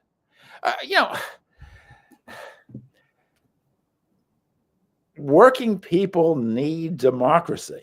They need representation. They need government that is responsive to their needs. They need strong democratic government. They need fairness, civil rights, all kinds of protections in terms of racial and sexual equality. And this is what people need in order to build better lives, Right. both collectively and individually. And these countries don't offer anything remotely like that. They offer the exact opposite. Yeah, it's pretty wild to me. By the way, last question. What are you expecting based on the people that Trump has nominated and everything else as he comes into power? I mean, he's been having almost like a shadow presidency at this point, especially on the foreign policy standpoint. But are you freaked out? Are you concerned? Are you melancholy? Are you just, I don't have any feelings about it? Where are you on this? People have different takes. I've seen Democrats who have been losing their minds on this. Joanne Reed, not Oprah Winfrey, Joanne Reed, what's the other one? Whoopi Goldberg, Joy Bay, they have been losing their minds on this stuff. Where are I'm you? not a Democrat. I'm a Marxist. Oh, I don't think you are. I mean, Yeah, I was just wondering. I spit on those people the same way. Yeah. Well, no, that's why I like you, horrible. right? Because you. I never know exactly where you're going to come from on this stuff. You give an alternate perspective on it, which is what I like. Yeah, I don't think you're a Democrat. I'm not either, so I feel you on this. Yeah, but I know. I mean, no. I think the U.S. is falling off a cliff. I mean, I think the American constitutional structure. I mean, this is what I've devoted the last 25 years of my life to. Is utterly decrepit, falling apart, and devolving into authoritarianism. I mean, we're going to, with Kash Patel at the lead, we're going to see the FBI turned into a political police. And that's bad for the Democrats, but it's worse for people like you and me. Yeah. Oh, go ahead. I'm sorry. Because they're going to go after political enemies. They're going to go after Democrats, but they're going to go after they're going to go after people who defend immigrants. They're going to go after people who defend the Palestinians. Mm-hmm. So these are the people whose heads are going to wind up on the chopping block. Why do you think that it has to devolve into authoritarianism? Because it's decrepit. Meaning you can have a government that's decrepit that ends up in, I don't know, just ridiculousness in regards to policy or inability to function. That doesn't necessarily have to go towards authoritarianism. Why do you think that that's the pathway that it's going? Because we've already gone through that stage. We've had 30 years of gridlock. I mean, everyone knows. You stop the average person on the street, and he or she will tell you that Washington does not work. It's a sinkhole. Yeah. That their hope for any kind of realistic democratic self-government has been destroyed. They know that things are going to get worse. They don't know what to do about it. They're pissed off like as hell, and so therefore they just want to go smash stuff up and tear things apart. Like allegedly like Luigi Mangione, killing, so his response is classically American. I mean, the guy is right wing, left wing. He wants to go and he just wants to take out the people who he associates with these policies. But of course, it's not going to work. Because it's not the individuals who make these policies, it's capitalism, and capitalism is moving into its most vampire-like stage. It is just completely eating out society. It's a parasite. It's just eating the organism out from the inside, and it's extraordinary. And this is the final frenzy. And so in the face of gridlock, Americans have brought in a tough guy. In fact, there was a New York Times headline in the a day or two after the election, America hires a tough guy, and that was accurate. They brought in a tough guy to kick ass, but it's not going to make it better. It's going to He's make man it of the year. He's man of the year. Just opened the New York Stock Exchange. The capitalist class loves him. Bitcoin is going wild. Absolutely. Well, they know they're going to get a massive tax cut. That's what they know. That grotesque tax cut that Trump gave last time, that is going to pale in comparison. They are going wild. We are seeing a billionaire's republic, take shape before our very eyes. And the irony is, is that to the extent that Trump drew support from the working class, I mean, the working class is going to get it. But this actually kind of, this is, I wouldn't say it's a hopeful sign, but the working class has been abandoned by the Democrats, and they will be shafted by the Republicans. So where will they go? That's the question. I think of the arms of socialism. This is the historic mission of the working class.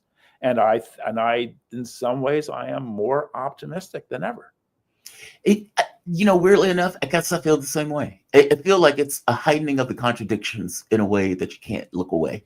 Yeah. That it's like, as bad as things are, okay, well, what's the next turn? And, I kept, every time somebody would come on that's a Democrat, I was like, okay, where does the Democratic Party go? I guess my problem is when you look at, there's no autopsy in the Democratic Party at all. They say, oh, people are racist, people are sexist, people are bigoted, people are just stupid.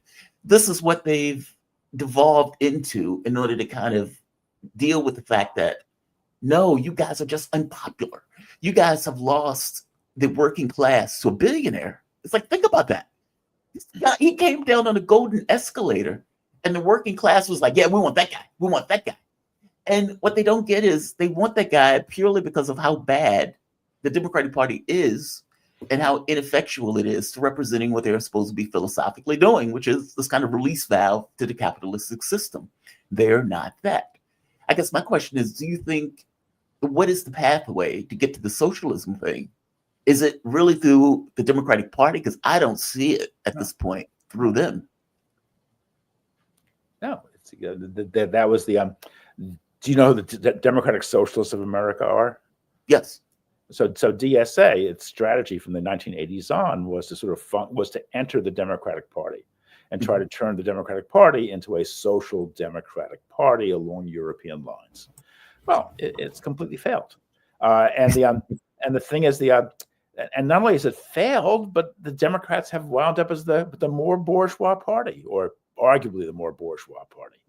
So so the DSA strategy is totally crashed. Now, this is not an easy task because it means you've got to build a revolutionary socialist movement from scratch, and we know how difficult that is, and the infinite number of ideological arguments that spring up, et cetera, et cetera.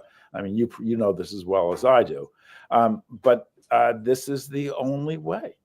Yeah. This is because the working class has got to go out there under its own leadership, not as a wing of the Democrats under a bourgeois leadership. They need a working class leadership. They need the working class to do this. And when I say the working class, I don't mean white workers or male workers. I mean all of them, all workers. And that also entails, creating an anti-sexist, anti-racist working class movement as well, because that's the only way to achieve working class unity. Because without that, you can't achieve working class unity. But that's the only path forward. Heightening the contradictions. Yeah. Daniel, man, I always appreciate these conversations. Whether I agree with you or disagree with you, I always think they're interesting. Right. In general, thank you for this, man. I really appreciate it. Daniel Lazar, he's an independent journalist and author, best known as a critic of the U.S. Constitution, American politics, and government and social policy in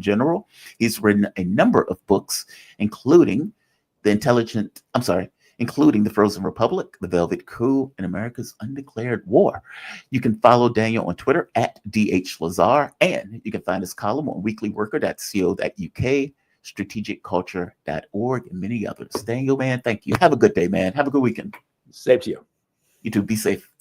All right. We have come to the end of the road, at least for today. Let's see. We have one chat. 40% dead since last November. Oh, you mean for the Israel thing? Well, it's more than 40 at this point. I mean, in all honesty, what we were at 40, well, the number they kept reporting was 44,000 or something like that. The Lancet had said the number was over 100,000. I will go with the Lancet number, considering the number of people that are under buildings and the places that they've been blowing up. I mean, for God's sake, they've been blowing up apartment buildings and not necessarily caring about the death toll. I would imagine the people that they write in regards to the deaths are the people that they can identify, not necessarily the people they couldn't identify that may be in parts and everything else. So, yeah. President Jafar, it says inmates are protesting for better conditions for life fit for a, wait a minute, I can't see it, hold on. There we are. Inmates are protesting for better conditions for Luigi. He lit a match in America. Free Luigi, hashtag free Luigi. Look, man, the Luigi thing is fascinating. Like, I mean, I think they need to put this in context. And apparently another woman was arrested for doing something similar or trying to and planning to do something similar, effectively threatening CEO of a company. It's fascinating. I don't know what else to say. Like, the reality of it is, when you have a healthcare system that ideally is supposed to support the population when they get ill, meaning at the worst moments of your life in regards to your physical health, your body itself starts to degrade in a way that threatens your ability to exist. Or for that matter, just when you feel bad, when you feel ill, when you hurt something, when you're injured. And the healthcare thing, you don't need an insurance company. They're your intermediary. They're a hedge for you getting the medical assistance that you effectively need. That hedge is massively hated. And you must understand the level of hatred of American public, where a man literally gets murdered, gunned down in the street. And the response of the American public is not outrage, it's applause. People, think about that. That is pretty mind-blowing. And I don't mean mind-blowing. Mind-blowing is not the right word for it. There is something astonishing about it, really. Like, that level of ire, that level of hatred, it's indicative of something.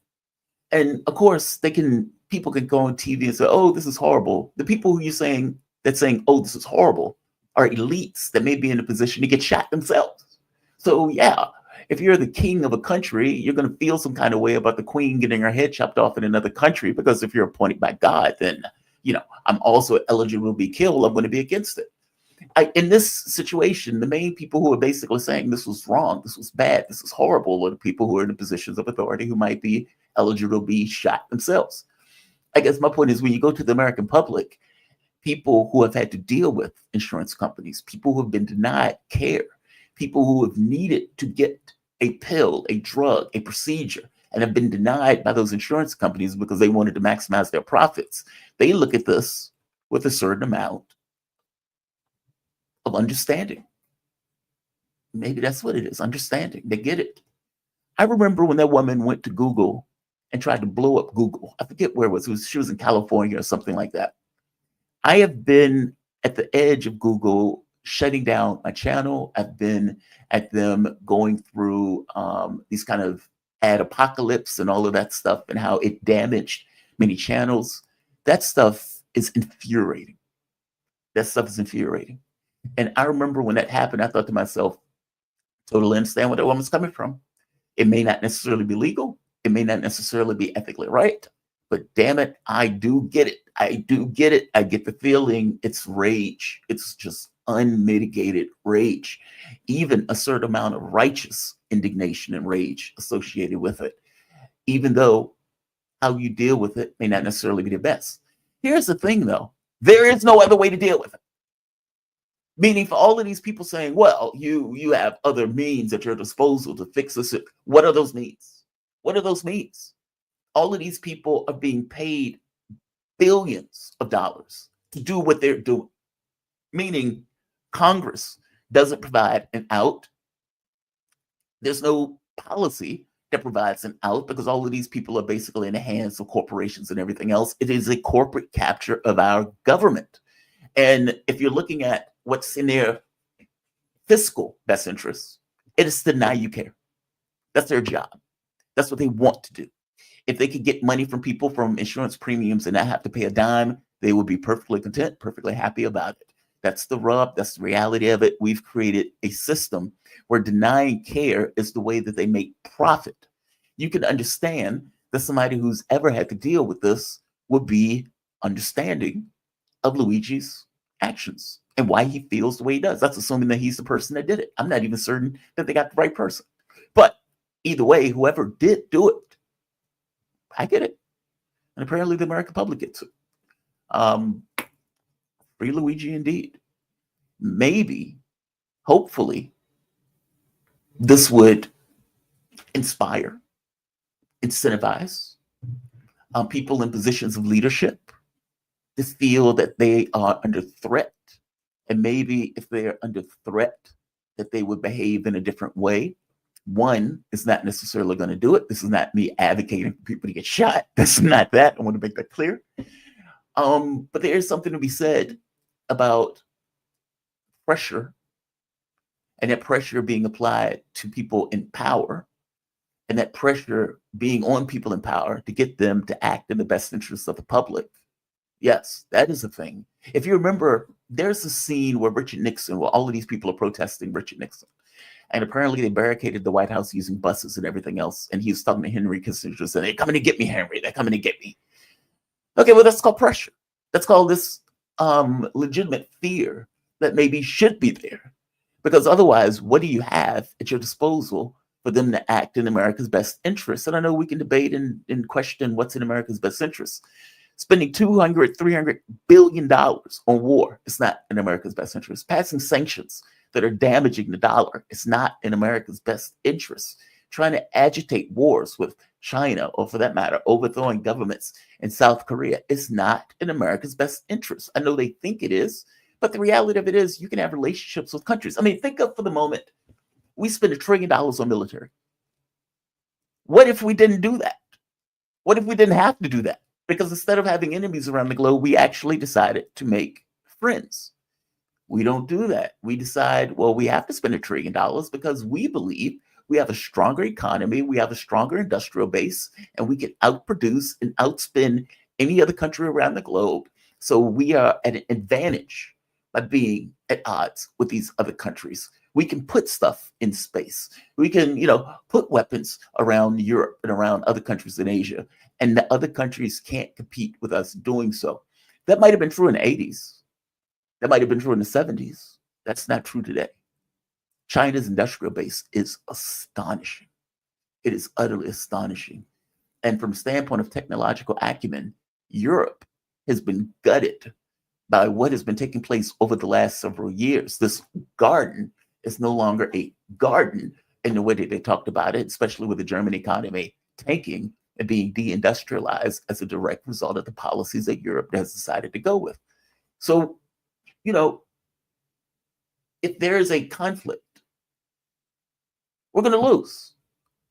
And I'm saying we're going to lose because there's no way to win it. And meaning everybody loses. And I know that they orient around that when they're making their threats, like out in the world. And then the other person, well, out in the world. And so if you don't give me this, then out in the world. Okay, fair enough. At some point, somebody may actually go through with that nonsense and end the world. I'm saying we have gotten to the point where war is so devastating and so damaging that it will end all things on this earth as we know it going forward. And I'm saying it is deranged to continue down a path where we're shaking the fist at each other when we can really offer a hand. And whatever you want to say about Donald Trump, I would say proof of concept is North Korea. Proof of concept is North Korea. All right, I'm going to end this. I am going to say like it, share it, subscribe to it. Oh, we have one more. We read redirect his hits, free Luigi. We need it. What? We need it drunk. Redirect his hits, free Luigi. I don't understand that one, Jabari. We need ill drunk. Redirect his hits. Yeah, I don't know what that one means, man. I don't know what that one means. You lost me on that one, Jabari. Look, I would say this. Like this show, share this content.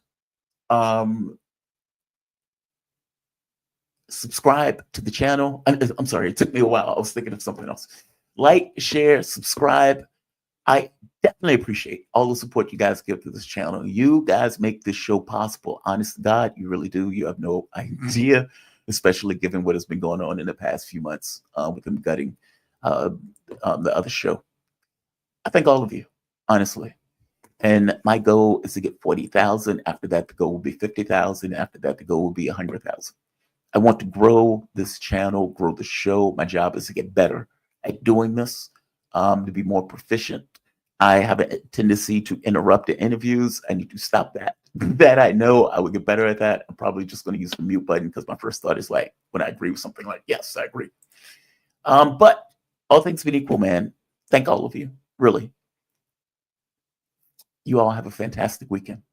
If you really dig the content, please consider joining Patreon, or for that matter, giving through PayPal, or for that matter, giving through Super Chats.